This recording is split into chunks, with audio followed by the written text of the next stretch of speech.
الحمد لله نحمده ونستعينه ونستغفره ونعوذ بالله من شرور انفسنا ومن سيئات اعمالنا من يهده الله فلا مضل له ومن يضلل فلا هادي له. அன்பிற்குரிய சகோதரர்களே, மனக்குழப்பத்திற்கு இஸ்லாம் கூறும் மகத்தான தீர்வு என்ற இந்த தொடர் நிகழ்ச்சியிலே 19வது நாளில் நாம் எல்லாம் அமர்ந்திருக்கிறோம். கடந்த சில நாட்களாக பொருளாதார பற்றாக்குறை காரணமாக பொருளாதாரத்தை தேடுகின்ற முயற்சியில் ஈடுபடுகிற காரணத்தினால் நமக்கு எந்த மாதிரியான குழப்பங்கள் எல்லாம் ஏற்படும், அதுக்கு எந்த மாதிரியான தீர்வு என்பதை நம்ம பார்த்து வருகிறோம். அதுல இறுதியாக முஸ்லிம் சமுதாயத்திற்கு என்றே அல்லாஹ் ஒரு சிறப்பான அருளை செய்திருக்கிறான். அதுதான் பரக்கத் என்ற மறைமுகமான ஒரு பேரருள். அதாவது குறைந்த பொருளில் அதிகமான பயன் அடைதல். பொருள் குறைவாக இருக்கும், அதுல கிடைக்கக்கூடிய பயன்கள் அதிகமாக இருக்கும். இதுதான் பரக்கத். அப்ப இந்த பரக்கத் என்ற ஒரு தனிச்சிறப்பு நம்ம சமுதாயத்துக்கு இருக்கிற காரணத்தினால் நமக்கு அளவு குறைவா இருந்தாலும், நமக்கு கிடைக்கக்கூடிய வருமானம் தொகை குறைவாக இருந்தாலும், அதிலிருந்து நம்முடைய தேவைகள் எல்லாம் நிறைவேறிவிட்டது என்று சொன்னால் அப்ப நம்ம குழப்பம் பண்ண வேண்டிய அவசியம் கிடையாது. ஒருத்தர் பெரிய தொகை கிடைக்கிறது, அவருக்கு அந்த தேவை அதுல நிறைவேறல. நமக்கு கம்மியான தொகை கிடைக்கிறது, அதுல நம்ம தேவைகள்லாம் நிறைவேறி விடுகிறது. இதுதான் சிறந்தது என்பதற்கு நடைமுறையில் உள்ள உதாரணங்களை எல்லாம் பார்த்தோம். அதே மாதிரி நபிகள் நாயகம் ஸல்லல்லாஹு அலைஹி வஸல்லம் சொன்னார்கள், இந்த பரக்கத்தை அடைவதற்காக வேண்டி சில வழிமுறைகளை நீங்கள் கையாள வேண்டும். நம்ம சாப்பிடுறோம், சாப்பாட்டிலையும் ஒரு பரக்கத்து இருக்கிறது. அந்த பரக்கத்தை அடைவதற்கு என்ன செய்ய வேண்டும் என்று கேட்டால், சாப்பிட்ட உடனே விரல்களை எல்லாம் நல்லா சப்பி தட்டையெல்லாம் வலித்து என்ன செய்யணும், துடைத்து போட்டது போல கழுவி வைத்தது போல என்ன செய்யணும், சாப்பிடணும். அப்ப நபிகள் நாயகம் ஸல்லல்லாஹு அலைஹி வஸல்லம் சொன்னாங்க, ஒவ்வொரு உணவுலையும் பரக்கத்துன்னு ஒன்று இருக்கிறது. எந்த இடத்தில் எந்த உணவில் அந்த பரக்கத்து இருக்கிறது உங்களுக்கு தெரியாது. அதனால உணவு வைத்து விட்டீர்களே ஆனால் அதை முழுமையாக குறைத்து சாப்பிட்டு பழகி வந்தோம் என்று சொன்னால் அந்த உணவில் உள்ள பரக்கத்தை நம்ம அடைந்து விடுவோம். ஆனா இன்னைக்கு உணவு வீணாக்குற காட்சியெல்லாம் பாக்குறீங்க. சாப்பிடுறோம், மறுபடியும் சாப்பாடு தேவை என்று சொன்னால் ஒரு நம்ம நடைமுறையில் ஒரு பழக்கமே வைத்திருக்கிறார்கள், கொஞ்சம் வச்சுக்கிட்டு தான் சாப்பாடு மறுபடியும் வைக்கணுமா. சுத்தமா முடிச்சுட்டு என்ன செய்யக்கூடாது, மறு சாப்பாடு வைக்க கூடாதான். அப்ப என்னவாக, பாதி சாப்பாடை வச்சுக்கிட்டே மறு சாப்பாடு எடுத்து வைக்கிறது. கடைசியில எவ்வளவு நமக்கு உடம்புக்கு தேவை, வயிற்றுக்கு தேவை என்பது தெரியாம அதிகமாக வைத்து அதுல பாதியை சாப்பிட்டு விட்டு பாதியை கொண்டு கொட்டுறோம். அதுல பறக்கத்தெல்லாம் போறது நல்லா தெரியுது. பாதியை சாப்பிடுறோம், பாதியை கொண்டு கொட்டுறோம் சொன்னா அந்த உணவுல என்ன இல்ல, பறக்கத்து இல்ல, வீணாக்குறோம் என்பது விளங்குகிறது. அதனால நம்ம விரல்களை எல்லாம் சப்பி தட்டையெல்லாம் வலித்து சுத்தமா சாப்பிட்டோம் என்று சொன்னால் அந்த கடைசி அந்த ஒரு பருக்கையில கூட அந்த பறக்கத்தை எல்லாம் வச்சிருப்பான், அதுல நம்முடைய பசி அடங்கிடலாம். அப்ப சாப்பாடு என்ன செஞ்சிடும், மேல் வைக்க வேண்டிய தேவை இருக்காது. மனசு நிறைஞ்சு உடம்பு நிறைஞ்சு வயிறு நிறைஞ்சு விட்டது என்று சொன்னால் அப்புறம் தேவைப்படாது. இந்த மாதிரி எல்லாம் நமக்கு என்ன இருக்கிறது, பரக்கத்தை அடைந்து கொள்ள முடியும் என்றெல்லாம் ரசூல் ஸல்லல்லாஹு அலைஹி வஸல்லம் சொல்லி இருக்கிறார்கள். இதை நம்ம பார்க்கலாம். அதே மாதிரி நீங்க இந்த பரக்கத்தை அனுபவத்தில் நம்ம எல்லாம் இந்த ரமலான் மாசத்துல என்ன செய்யறோம், அடைந்து கொண்டுதான் இருக்கிறோம். நபிகள் நாயகம் ஸல்லல்லாஹு அலைஹி வஸல்லம் சொன்னாங்க, தஸஹரு, நீங்க எல்லாம் இந்த சஹர் நேரத்தில் சாப்பிடுங்க. ஃபைன்ன பிஸ்ஸுஹூரி பரக்கா, சஹர் சாப்பாட்டுல உங்களுக்கு பரக்கத்து இருக்கிறது. மற்ற சாப்பாட்டில் இருப்பதை விட இந்த சஹர் நேரத்து சாப்பாட்டுல என்ன இருக்கு, பரக்கத்து இருக்குதுன்னாங்க. அது அனுபவத்தில் பாக்குறோமா இல்லையா? நம்ம காலையில சாப்பிடுறோம், மற்ற நாட்கள்ல ஒரு 4 மணி நேரம் 5 மணி நேரம் தாக்கு பிடிக்குது. பகல் மறுபடியும் சாப்பிடுறோம். பகல்ல சாப்பிட்ட பிறகு அதுக்கப்புறம் 4-5 மணி நேரம் ஆன பிறகு ராத்திரியில் என்ன செய்யறோம், சாப்பிடுறோம். ராத்திரியில தூங்கிறதுனால மறுபடியும் சாப்பிடாம இருக்கிறமே தவிர முழிச்சிருந்தா அது 12க்கு ஒரு மணிக்குள்ள சாப்பிடுவோம். வழங்குதா, முழித்து கொண்டு இருந்தோம்னு சொன்னா. அப்ப இந்த ஒரு நாளைக்கு சாப்பிடுற சாப்பாடு 3 வேளை நல்லபடியா சாப்பிடுறோம். அது போக காலையிலையும் நல்ல வயிறு நிறைய லவு சாப்பிட முடியுது, பகல்லையும் சாப்பிட முடியுது, இரவுலையும் சாப்பிட முடியுது. நம்ம அனுபவத்தில் பார்க்கிறோம். சகர் நேரத்தில் சாப்பிடுங்க, சாப்பாடு எடுக்கிற நேரமா அது? அந்த நேரமும் ரன் டைமா சாப்பாடு பழக்கம் இல்லாத நேரமா இருக்கா? தூங்கி எந்திரிச்சு தூக்க காலத்தில் உட்கார்ந்து எப்போதும் சாப்பிடுவதை விட குறைந்த அளவு தான் சாப்பிடுகிறோம். அப்ப குறைந்த அளவு சாப்பிடுறோம், அதுல இருந்து மறுபடி 13 மணி நேரத்துக்கு பிறகுதான் அடுத்தபடியாக சாப்பிடுறோம். அப்ப 4 மணி நேரம் 5 மணி நேரத்துக்கு தாக்கு பிடிக்கக்கூடிய ஒரு உணவு 13 மணி நேரத்துக்கு என்ன செய்கிறது? தாக்கு பிடிக்கிறது, பசிக்கிறதே இல்லை. அப்ப இந்த சஹருங்கிற அந்த உணவுல குறைவாகவும் சாப்பிடுறோம், சாப்பிடுற நேரம் சரியான நேரமா இல்ல. அப்ப அந்த மாதிரியா சாப்பிடும் பொழுது 13 மணி நேரத்துக்கு நமக்கு தாக்கு பிடிக்கிறது என்று சொன்னால் அல்லாஹ் ஒரு தனியா ஒரு சிறப்பான ஒரு அருள் செய்யறான்னு அர்த்தம். முஸ்லிம் அல்லாத மக்கள் ஆச்சரியமா கேட்கிறாங்கல்ல, எப்படி உங்களுக்கு இருக்க முடியுது? என்ன கேட்கிறாங்க? நாங்கள் விரதம் இருப்போம், விரதம்டா என்ன சின்ன டயத்துக்கு தான் இருப்போம், அந்த விரதத்துல எதுவுமே சாப்பிடாம இருக்க மாட்டோம். அப்படி கிடையாது, தண்ணி எல்லாம் சாப்பிட்டுக்குருவோம், ஜூஸ் எல்லாம் சாப்பிட்டுக்குருவோம், இந்த கறி மீன் தான் தவிர்த்துக்குருவோம். இப்படி இருந்த எங்களுக்கு அது கஷ்டமா இருக்கிறது. நீங்க ஒரு சொட்டு தண்ணியை கூட குடிக்காம 13 மணி நேரம் 14 மணி நேரம் இருக்கிறீங்களா எப்படின்னு கேட்கிறாங்களே. அல்லாஹ் அந்த சஹர் உணவில் நினைஞ்சிருக்கிறான், ஒரு பரக்கத்து செய்திருக்கிறான். இத நபி ஸல்லல்லாஹு அலைஹி வஸல்லம் சஹர்ல பரக்கத்து இருக்குன்னு சொல்றாங்களே, இத கண்ணால் அனுபவிக்கிறோமா இல்லையா? அல்லாஹ் நாடினானேயானால் ஒரு படி அரிசியை தின்றா தான் வயிறு பசி அடங்கும் என்கிற இருந்தா கூட அதுல அரைக்கால் படி அரிசியில பசி அடைக்கிடுவான். அல்லாஹ் நாடினான் என்று சொன்னால், அது பரக்கத்து செய்தான் என்று சொன்னால், அப்ப கொஞ்சம் கொஞ்சம் ஒரு பொருள் என்ன செய்யும், அதிகமான பயன்கள் அடைகிற ஒரு இருக்கிறது நம்பினோமையானால் பணம் கம்மியா இருக்குங்கிறதுக்காக வேண்டி நமக்கு குழப்பம் வராது. சரி, அல்லாஹ் தந்துட்டானா, நமக்கு பொறுப்பேற்றுக்கிட்டான்ல, இதை கொண்டு நம்முடைய தேவை நிறைவேற்றுவான், இதை கொண்டு நம்முடைய எல்லா விதமான பிரச்சனைகளையும் தீர்த்து வைப்பான் அப்படின்னு நம்ப வேண்டும் என்பதையும் நபிகள் நாயகம் ஸல்லல்லாஹு அலைஹி வஸல்லம் வழிமுறையிலிருந்து அறிந்து கொள்கிறோம். இது இந்த பணத்தொல்ல கஷ்டம் சிரமப்படக்கூடியவர்கள் அறிந்து கொள்ள வேண்டிய அடுத்த விஷயம். அதே மாதிரி இந்த பணம் சம்பந்தமாக நமக்கு இருக்கிற இன்னொரு குழப்பம் என்னன்னு கேட்டா, கடன் வாங்கிறோம். சில நேரத்தில் தேவைக்கு பத்தலைன்னா சகிச்சு கொண்டு இருந்துடலாம். ஒரு தேவைக்காக வேண்டி ஒருத்தர் கடன் வாங்கிட்டோம்னு வைங்க, கடன் வாங்கி விட்டோம் என்று சொன்னால் அதை திருப்பி கொடுக்கணும் என்று நினைக்கக்கூடியவர்களுக்கும் மான மரியாதைக்கு முக்கியத்துவம் கொடுக்கக்கூடியவர்களுக்கு இது ஒரு பெரிய உறுத்தலாகவே இருக்கும். எந்த விதமான மானம் கட்டவங்களா இருக்கிறான், வாங்கிட்டு என்ன செய்யறான், நான் எப்பட வாங்கினங்க அவனுக்கெல்லாம் உறுத்தாது. திருடுறது ஏமாத்துற மாதிரி அது கடன் வாங்கிட்டு மோசடி பண்ற அவனை விட்டு தெளிய வேண்டியதான்.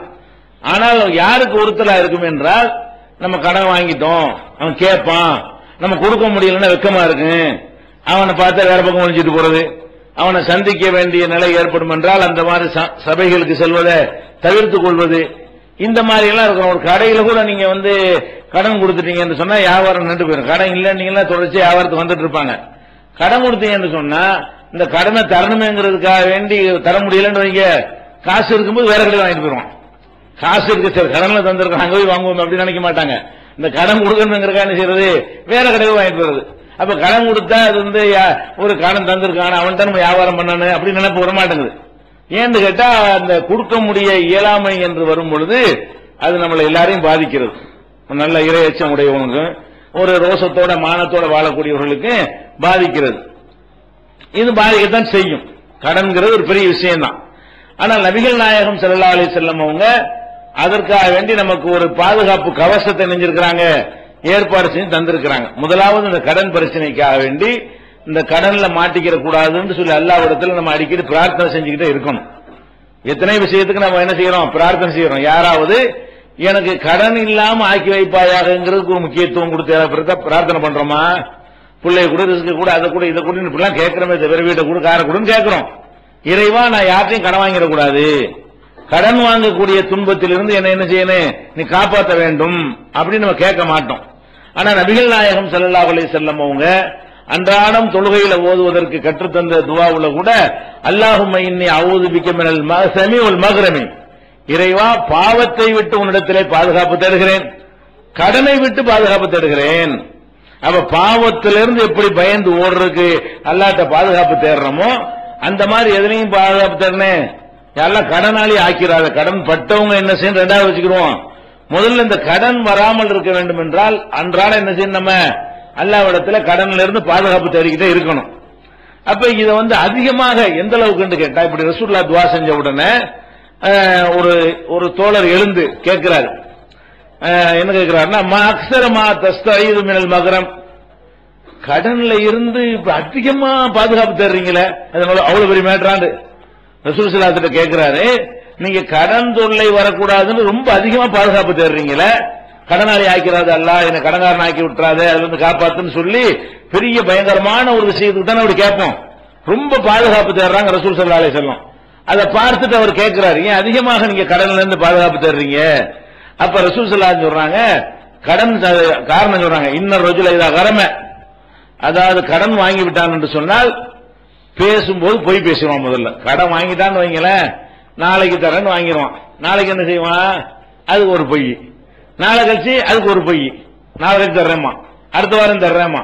அப்ப ஒவ்வொன்றுக்கு என்ன செய்வான், பொய் சொல்லி என்ன செய்வான், நிறைய பொய் சொல்லக்கூடியவனா இருப்பான். வாக்குறுதியை கொடுத்து மீறுவான், பேசிட்டு பொய் சொல்லுவான், வாக்குறுதியை கொடுத்துட்டு மீறுவான். அப்ப இந்த கடன்கிறது கடன் பிரச்சனையா மட்டும் நீங்க பார்க்க கூடாது.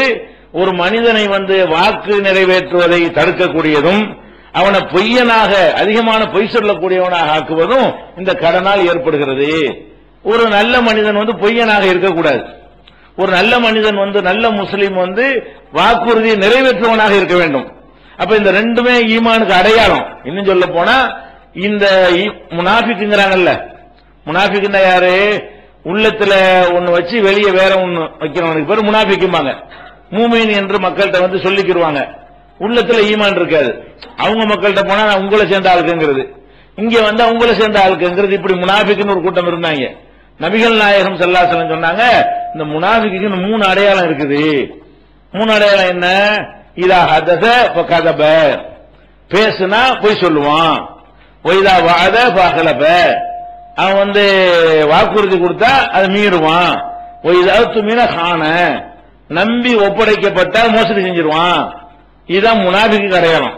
ஒரு நல்ல மூமினா இருக்கிறவனுக்கு முனாஃபிக்கு உள்ள அடையாளம் எது, பேசுனா பொய் பேசுறது, வாக்கு மீறுவது, நம்பிக்கை துரோகம் செய்வது. அதுல ரசூல் ஸல்லல்லாஹு அலைஹி வஸல்லம் இந்த கடன்னால 2 இருக்குன்னு சொல்லிட்டாங்க. முனாஃபிக்கு 3 அடையாளம் இருந்துச்சுல, அதுல 2 எதனால ஏற்படுமா, பேசுனா பொய் பேசுவான், கடன் வாங்குறதுக்கே பொய் பேசுவானே, கடன் வாங்குவதற்கே என்ன செய்வான், ஆரம்பமே தேவைக்கு உண்மையான தேவையை சொன்னா கடன் தரமாட்டாங்கன்னு சொல்லிட்டு இப்பதான் பொண்டாட்டி ஆஸ்பத்திரி வச்சு வந்திருக்கேன்னு சொல்லுவான். அவனுக்கு வேற ஒரு காரியத்துக்காக அவனுக்கு என்ன செய்யும், பணம் தேவைப்படும், அது சின்ன தேவையா இருக்கும். இதுக்கெல்லாம் ஏன்டா கடன் வாங்குறீங்கன்னு கேட்டுவாங்கிறதுக்காக வேண்டி கடன் வாங்குறதுக்கே என்ன செய்வான், அதுக்கு தகுந்த மாதிரி பொய் சொல்லுவான். திருப்பி தர்ற விஷயத்துல திருப்பி பொய் சொல்லுவான்.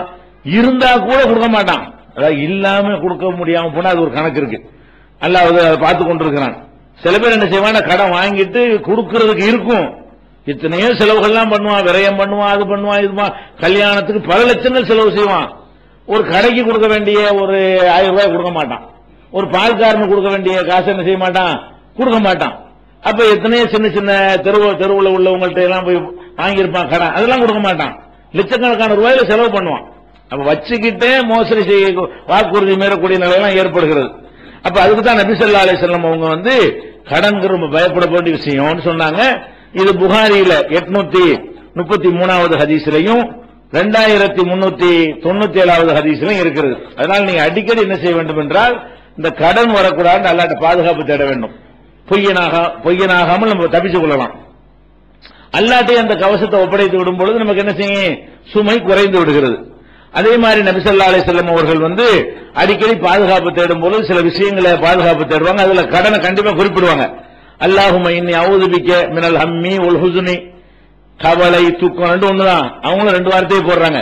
கவலை துக்கம் ஆகியவற்றிலிருந்து பாதுகாப்பு தேடுகிறேன். ஒல் அஜிஸி ஒல் கசலி, பலவீனம் இயலாமல் போவது, சோம்பேறித்தனம், இதிலிருந்து நான் பாதுகாப்பு தேடுகிறேன். ஒல் ஜுபுனி கோழைத்தனத்திலிருந்து பாதுகாப்பு தேடுகிறேன். ஒல் புகுலி கஞ்சத்தனத்திலிருந்து பாதுகாப்பு தேடுகிறேன் சொல்லிட்டு அடுத்ததாக கடனிலிருந்து பாதுகாப்பு தேடுகிறேன். இறைவா உன்னிடத்துல நான் கோழையா இருக்கக்கூடாது, கஞ்சனா இருக்கக்கூடாது, கவலைப்பட்டு தாவக்கூடாது, பலவீனனா இருக்கக்கூடாது, சோம்பேறியா இருக்கக்கூடாது, அதே மாதிரி நான் கடனாளியாவும் இருக்கக்கூடாது, இதை விட்டு உன்னிடத்துல பாதுகாப்பு தருகிறேன் என்று நபிகள் நாயகம் ஸல்லல்லாஹு அலைஹி வஸல்லம் சொல்லிக் கொண்டே இருப்பார்கள். இது புகாரியில 6399வது ஹதீஸ்ல இடம்பெற்றிருக்கிறது. அப்ப முடிஞ்ச கடன்ல இருந்து இப்ப பாதுகாப்பு தேடுறோமோ, அப்ப ஒரு முழு மன ரீதியாகவே நம்ம கடன் வாங்குவதை தவிர்க்க நினைக்குவோம். நம்முடைய பலவீனம் என்ன இருக்கு, உங்கள்ட்ட காசு வச்சு ஒரு பொருளை வாங்க நினைக்கிறேன்னு வைங்களேன், தேவை இருந்தா தான் வாங்குவீங்க. ஒரு பொருளை வாங்க போறீங்க, கையில காசு இருக்குது, அதை வாங்கும் போது என்ன செய்வீங்க? காசு கொடுத்துட்டு வாங்குறதா இருந்தா அது இது தேவையா? அது வாங்கிட்டோம்னா நாளைக்கு வேற ஒரு செலவுக்கு வருமே, இதை வச்சுதான் ஒரு மாசத்தை ஓட்ட வேண்டி இருக்கிறது, வேற வேற பிரச்சனைகள்லாம் இருக்குதுன்னு சொல்லி அதை விட மிச்சமா இருந்தா வாங்கிடுவீங்க. இல்ல சரியா வராது பேச பாக்கெட் வச்சு அடுத்த நாள் பாத்துக்கணும்னு வந்துருவீங்க. கடன் தர்றான்னு வைங்க, ஒரு பொருள் கடன் இல்லாட்டா வாங்குவீங்க. கொடுக்க இயலும் அதெல்லாம் கவலை கிடையாது. ஏசி வாங்கிற கடன், பிரிச்சு கடன் இருக்கிறவங்களேன், இந்த ஏசி வாங்க நம்ம கெப்பாசிட்டி இருக்கா, அது திருப்பி கொடுக்க இயலுமா? ஏசி வாங்கினா 20,000 30,000 வேணுமே, நம்ம வாழ்க்கை செலவு சாப்பாட்டுக்கு சரியா ஓடிக்கிட்டு இருக்கும் பொழுது 30,000 எந்த காலத்துல நம்ம கொடுக்க போறோம்? அப்ப கொடுத்தோம்னு சொன்னா அது வாழ்க்கை செலவுக்கு பத்தாம போயிருமே, அதுக்கப்புறம் கரண்ட் பில் அதிகமா வருமே, அதுக்கப்புறம் செலவுலாம் வருமே என்றெல்லாம் கணக்கு பண்ணி காசு கொடுத்து வாங்கல யோசிக்கிறோம். கடனா கிடைச்சுன்னு சொன்னாலேயே தேவையை விட ஜாஸ்தியா வாங்குவோம், தேவையில்லாததெல்லாம் வாங்குவோம். ஒரு 10 கிலோ வாங்குற இடத்துல 20 கிலோ வாங்கி போடுவோம். காசு கொடுத்து வாங்கினா அப்ப என்ன விளங்குறோம்? கடன் ஓசி மாதிரி. என்ன மேட்டர் நினைச்சுக்கிறோம்? கடன் தானே. ஆனா நம்ம கொடுக்க போறோம், விட போறது இல்லாம. அப்ப இந்த கடன் என்பது ஒரு பெரிய ஒரு எந்த அளவுக்குன்னா கிரெடிட் கார்டு கை வச்சுக்கிட்டு என்ன செய்யறாங்க, அந்த கிரெடிட் கார்டு என்னைக்கு வந்துச்சோ அன்னைக்கு தான் குடும்பங்கள்ல பொருளாதார நெருக்கடியும் பொருளாதார சிக்கலும் என்ன செஞ்சிருக்கு, அதிகரித்து இருக்கிறது. இந்த கார்டை கையில வச்சுக்கிறாங்களா, பாக்குற பொருள் எல்லாம் வாங்குறது. ஏன் 45 நாளைக்கு கடன் தர்றான்ல, கையில காசு வச்சுக்கிற வேண்டியது இல்ல. 45 நாளைக்கு என்ன செய்யறதுக்குள்ள இந்த வட்டி இல்லாம கடன் தர்றான். அதனால என்ன செய்வோம், கிரெடிட் கார்டை கொடுக்க வேண்டியது, 10,000 ரூபாய் பில்ல போட வேண்டியது. அது பெருமை பந்தா என்ன செய்யறது, கார்டை வச்சுக்கிட்டு கார்டை எடுத்துக்கிறீங்களா அப்படின்னு சொல்றது எல்லாம் பெருமை. கடைசியில் என்ன வாங்கிட்டு வந்த பிறகு இப்படி எவ்வளவு நாளைக்கு வண்டி உனக்கு இருக்கிறவனுக்கு சரியா வரும், இல்லாதவனுக்கு அன்றாடம் உழைத்து சாப்பிடக்கூடியவனுக்கு இது தேவையா? உனக்கு 45 நாள்ல இப்படி கொடுப்ப, 45 நாள் கொடுக்க முடியாது. அப்ப அதுக்கு வட்டி போட வேண்டியிருக்கும், அல்ல கடனுக்கு கடன் வாங்க வேண்டியிருக்கும். அந்த கடனை கொடுக்க வேற ஒரு கடன், அதுக்கு வேற ஒரு கடன், அதுக்கு வேற ஒரு கடன். கடைசியில் கடனை வாங்கி கடன் அடைச்சிக்கிட்டு போகக்கூடிய நிலைமை தான் ஏற்படுமே தவிர கடன் தீர போறது கிடையாது. அதனால நம்ம கடன்ல இருந்து பாதுகாப்பு தேடிட்டு வந்தீங்கன்னு வைங்க, அவ்வளவு பயங்கரமான ஒரு விஷயமா இது. அப்பதான் மனசுல பதியும். கடன்ல பாதுகாப்பு தேடாம இருந்தீங்கன்னா கடன் சாதாரணமா தர்மமா வாங்குற மாதிரி அன்பளிப்பு வாங்குற மாதிரி நினைச்சுக்கிட்டு இருக்கிறோம். அப்ப அந்த மாதிரியான ஒரு பயம் உண்டாகக்கூடிய வகையில் நம்ம என்ன செய்யணும், இனிமேல் இதுவரைக்கும் நம்ம அப்படி நடந்து கொண்டிருந்தாலும் கடன்கிறது நம்மளா ஏற்படுத்தி கொண்டதுதான். நமக்கு மனநோய் வருது, மன அழுத்தம் வருது என்று சொன்னால் கடன் எப்போ வாங்கலாம்? ஒரு மருத்துவ உதவி, ஒரு சீரியஸான ஒரு ஆள் இருக்கிறாரு, அவருக்கு மருத்துவ செலவு பண்ணணும், கையில நம்மள்ட்ட வருமானம் இல்ல, அந்த நேரத்தில் கடன் என்ன செஞ்சாவன வாங்கி ஆகணும். அது ஓகே, அது நியாயமான கடன். அல்ல சாப்பிட்டு 5 நாளாச்சு, ஒரு வேலையும் கிடைக்க மாட்டேங்குது, அப்ப சாப்பிடாட்டி செத்து போயிருவோம், படுத்து கிடந்துருவோம், பலவிதமான பாதிப்பு ஏற்படும். இந்த மாதிரி நேரத்தில் ஒரு சின்ன ஒரு தேவைக்கு கடனை வாங்கி கொண்டோமே ஆனால் இது ரீசன், இதெல்லாம் என்ன இருக்கிறது, ஒரு நியாயமான ஒரு காரணத்துக்காக நம்ம வாங்குறோம் என்ற வாழ்ந்தாவணுங்கிற ஒரு நெருக்கடிக்காக வேண்டி, உயிர் காப்பாற்றணும் என்ற ஒரு நெருக்கடிக்காக வேண்டி பணத்தை கணக்கு பண்ண முடியாது. அப்ப இல்லாட்டால் நம்ம கொடுத்து பின்னாடி என்ன செய்வோம், சில செலவுகளை குறைச்சாவது சில வருமானத்தை அதிகரித்தாவது கடனை கொடுத்துருவோம்னா இது ஏற்கத்தக்க ஒரு கடன். நம்ம அதுக்காக கடன் வாங்குறோம். அதிகமான பேர் எது கடன் வாங்குறான்னு சொன்னா 10 20 ஆக்குறது தான் கடன் வாங்குறான். ஏற்கனவே 10 லட்சம் ரூபாய் இருக்கும், அது 20 லட்சம் ரூபாய் ஆக்குறதுக்கு கடன் வாங்குறான். ஏற்கனவே ஒரு வீடு இருக்கும், அதை பெரிய வீடு ஆக்குறதுக்கோ அல்லது இன்னொரு வீடு கட்டுறதுக்கு தான் கடன் வாங்குறான். ஏற்கனவே வீடு இருக்கும், வீட்டுல இன்னொரு மாடி கட்டணும், ஒன்று நல்ல தரலையில மாடி கட்டுறது தந்து கட்டிருப்பியா இல்லையா, உனக்கு தரல, உன் சோத்துக்கும் வாழ்க்கைக்கும் சரி சம்பாதிக்கும் சரியா இருக்கிறது. அப்படி என்ன நினைக்கணும், நமக்கு இவ்வளவுதான் வருது, இந்த நேரத்தில் மேல ஒரு மாடியை கட்டுறதுக்கு அதுக்கு ஒரு 20 லட்சம் ரூபாய் 30 லட்சம் ரூபாய் செலவழிக்கிறதா இருந்தா நம்மள்ட்ட இல்ல, கடனை வாங்கிட்டு அதை கட்டிட்டோம்னு சொன்னா எப்படி அதை கடனை செலுத்த முடியும்? கடன்காரன் கொடுக்கணுமா இல்லையா? இத நம்மளா இழுத்து போட்டுக்கிறோமா அல்ல யாராவது நம்ம தலையில் திணிச்சாங்களா? நம்மளா இழுத்து போடுறோம். இந்த கடனுக்கு வாங்குறது என்பது, கடனுக்கு பெரும்பாலும் தரமாட்டான், வட்டிக்கு தான் கடன் தருவான். சொந்தக்காரன் தான் கடனுக்கு சும்மா தருவான், மற்றவன்ட்ட கடன் வாங்க போனா என்ன செய்வான், வட்டி தான் போடுவான். அப்ப அந்த மாதிரி எல்லாம் நம்மளாதான் இழுத்து போட்டுக்கிறோம். நிர்பந்தத்துக்கு வாங்குவதை பத்தி பிரச்சனை இல்ல, ஆனால் கடன்கிறத முடிஞ்ச அளவுக்கு நம்ம தவிர்க்கணும். ஷஹீதுக்கு கூட கடன் மன்னிக்கப்படாதுங்கிறாங்க ரசூல் ஸல்லல்லாஹு அலைஹி வஸல்லம். யுக்ஃபர் லி ஷஹீதி குல்லு தம்பின் இல்ல தைன். அல்லாஹ்வுடைய பாதையில உயிர் தியாகம் செஞ்சுட்டு போனா கூட கடன்காரன் குரலை பிடிப்பான், அப்ப உன்னுடைய அமல்லாம் பறிச்சு கொடுக்கப்பட்டுரும், கவனமா இருந்துக்க எச்சரிக்கிறாங்களே. அப்ப நம்ம மன ரீதியாக நம்ம இன்னைக்கு மாறிக்கொள்ள வேண்டும். எக்காரணத்தை கொண்டும் ரொம்ப அவசியம் ஏற்பட்டாலே தவிர நாங்கள் கடன் வாங்க மாட்டோம் நீங்க வாழ்ந்து பாருங்க, மன உளைச்சலுக்கு இந்த வேலையே இல்லை. ஏன் வருது? இருக்கிற கொண்டு வாழ்ந்துட்டு போறோம். 10க்கு பேர் 5 வாங்கிட்டு போங்க, ஒரு லிட்டருக்கு பதில் 1/2 லிட்டர் வாங்கி வாழ்ந்துட்டு போங்க, ஒரு மூட்டைக்கு பதில் 1/2 மூட்டை வாங்கிட்டு போங்க. என்ன இருக்குதோ அதுக்கு தகுந்த மாதிரி அட்ஜஸ்ட் பண்ணிக்க வேண்டியது. அல்லாஹ் தருவதை கொண்டு அட்ஜஸ்ட் பண்ணி விட்டோம் என்று சொன்னால் அதுல பெரிய ஒரு இழப்பெல்லாம் வராது. எந்த அளவுக்கு ரசூல் ஸல்லல்லாஹு அலைஹி வஸல்லம் சொல்றாங்கன்னு கேட்டா, தஆமுல் வாஹிது யக்ஃபீல் லிஸ்னைன், ஒரு ஆள் சாப்பாடு தான் இருக்குது, 2 பேருக்கு அது போதும். மனசு மட்டும் கொஞ்சம் வச்சோம் என்று சொன்னால் ஒருவருடைய உணவு, ஒரு ஆளுக்கு உணவு இருக்குது, காசு கடன் வாங்க வேண்டியிருக்கா, ஒரு ஆளுக்கு தான் சாப்பாடு இருக்கா, ஆளுக்கு போதே சாப்பிடுவோம். இதுல என்ன செத்தா போயிட போறோம்? அப்ப ஒரு ஆளுடைய உணவு 2 ஆளுக்கு போதும், 2 ஆளுடைய உணவு 4 ஆளுக்கு போதும் என்றெல்லாம் நபிகள் நாயகம் ஸல்லல்லாஹு அலைஹி வஸல்லம் எதுக்கு சொல்லி தர்றாங்க? இருக்கிறத கொண்டு நிறந்து வாழ பாருங்க. கடன் வாங்கி கொண்டு வாழ்வதற்கு மூத்தா போயிட்டோம்னா நம்ம அமலை கொண்டு கொடுக்க முடியுமா அவனுக்கு? நம்ம கடன் வாங்கியவனாக நம்ம மரணித்து விட்டோம் என்று சொன்னால் நம்முடைய அமல் அவனுக்கு போயிருமே, அவன் பாவத்தை நம்ம சுமக்க வேண்டி இருக்குமே என்று மறுமையை அடிப்படையாக வைத்து சிந்தித்தாலும் அது நல்லதில்லை. உலகத்தில் நீங்க சிந்தித்தாலும் நீங்க கஷ்டம் அதிகமா தான் படுவீங்க. கடன் வாங்கி விட்டீர்களே, ஆனால் கடன் வாங்காம இருக்கும் பொழுது இருக்கக்கூடிய ஒரு நிம்மதி கடன் வாங்கணும்னு இருக்கவே இருக்காது. எந்த ஒரு கட்டத்திலையும் அல்லாஹ் நம்மளை ரொம்ப நெருக்கடிக்கு தள்ளினாலே தவிர நாங்க கடன் வாங்க மாட்டோம் அப்படிங்கறதுல நம்ம உறுதியாக இருக்க வேண்டும். இது அப்பதான் நம்ம நாளைக்கு இந்த மாதிரி பிரச்சனை வராம இருக்கும். அதே நேரத்தில் கடன் வாங்கிட்டோம் என்று சொன்னால் அதுக்கான நம்ம அழட்டிக்கிற வேண்டியது கிடையாது. நபிகள் நாயகம் ஸல்லல்லாஹு அலைஹி வஸல்லம் அவங்களே கடன் வாங்கியிருக்கிறாங்க. எதுக்கு வாங்கியிருக்கிறாங்கன்னு கேட்டா, ஒரு வீட்டை 2 வீட்டாக்குறதுக்கு வாங்கல. எதுக்கு வாங்கியிருக்கிறாங்க? அவங்களுடைய கடைசி காலம், கடைசி நேரத்தில் வீட்டில் சாப்பாட்டுக்கு ஒண்ணுமே இல்ல, அரசாங்கத்தில் கஜானாவில் எவ்வளவு இருக்கிறது, கேட்கிற ஆளுக்கும் அள்ளி அள்ளி கொடுக்குறாங்க, அது அவங்க எடுக்க மாட்டாங்க. அந்த மாதிரி இருக்கும் என்ன செய்யறாங்க, ஒரு யூதர்கிட்ட கொண்டு போய் தன்னுடைய கவசத்தை, கவசம்னா இரும்பு உடை, போர்க்களத்தில் போட்டுக் கொள்ளக்கூடிய இரும்பாலான இரும்பு சங்கிலியால் செய்யப்பட்ட ஆடை இருக்கு இல்லையா, அதை போய் அடமானமா வச்சு, வட்டி இல்லாத அடமானமா வச்சு ஒரு சில மரக்கால் கோதுமை என்ன செய்யறாங்க, வீட்டு உணவு தேவைக்கான வாங்கிட்டு வர்றாங்க. அதை மீட்காமலே மூத்தா போயிட்டாங்க. கடைசி நேரத்தில் வாங்கினதுனால அது மீட்கல. ஆனா அதை கூட எப்படி வாங்குறாங்கன்னு பாருங்க. சும்மா போய் கடனா வாங்கிட்டோம்னு சொன்னா அதை கொடுக்காம மூத்தா போயிருவோம். அதுக்கு செக்யூரிட்டி ஒரு அடமானத்தை வச்சுட்டு வைங்க, கொடுக்க முடியாது, அதை நீங்க எடுத்து போக வேண்டியானே. அடமானமாக வைத்து கடன் வாங்குவதாக இருந்தால் நம்மள்ட்ட கடனுக்கு காசு இல்லையே தவிர வேற ஒரு பொருள் இருக்கிறது. அந்த பொருள் நம்மள்ட்ட இருக்கக்கூடிய நேரத்தில் கடன் கொடுக்க முடியாட்டாலும் அந்த பொருளை வித்துட்டு எடுத்துட்டு மீது தாரம் கேட்க வேண்டியதானே. அப்ப நபிகள் நாயகம் ஸல்லல்லாஹு அலைஹி வஸல்லம் சும்மா கேட்டா யகூதி கொடுக்க மாட்டாரா? ஒரு சக்கரவர்த்தி ஜனாதிபதி கொடுக்க மாட்டாரா? இப்ப நபிகள் நாயகம் ஸல்லல்லாஹு அலைஹி வஸல்லத்துக்கு சும்மாவே கடன் கிடைக்கும் யார்ட்ட வேண்டாலும். அவங்க என்ன மாதிரி கடன் தேவைக்கு வாங்குறாங்க.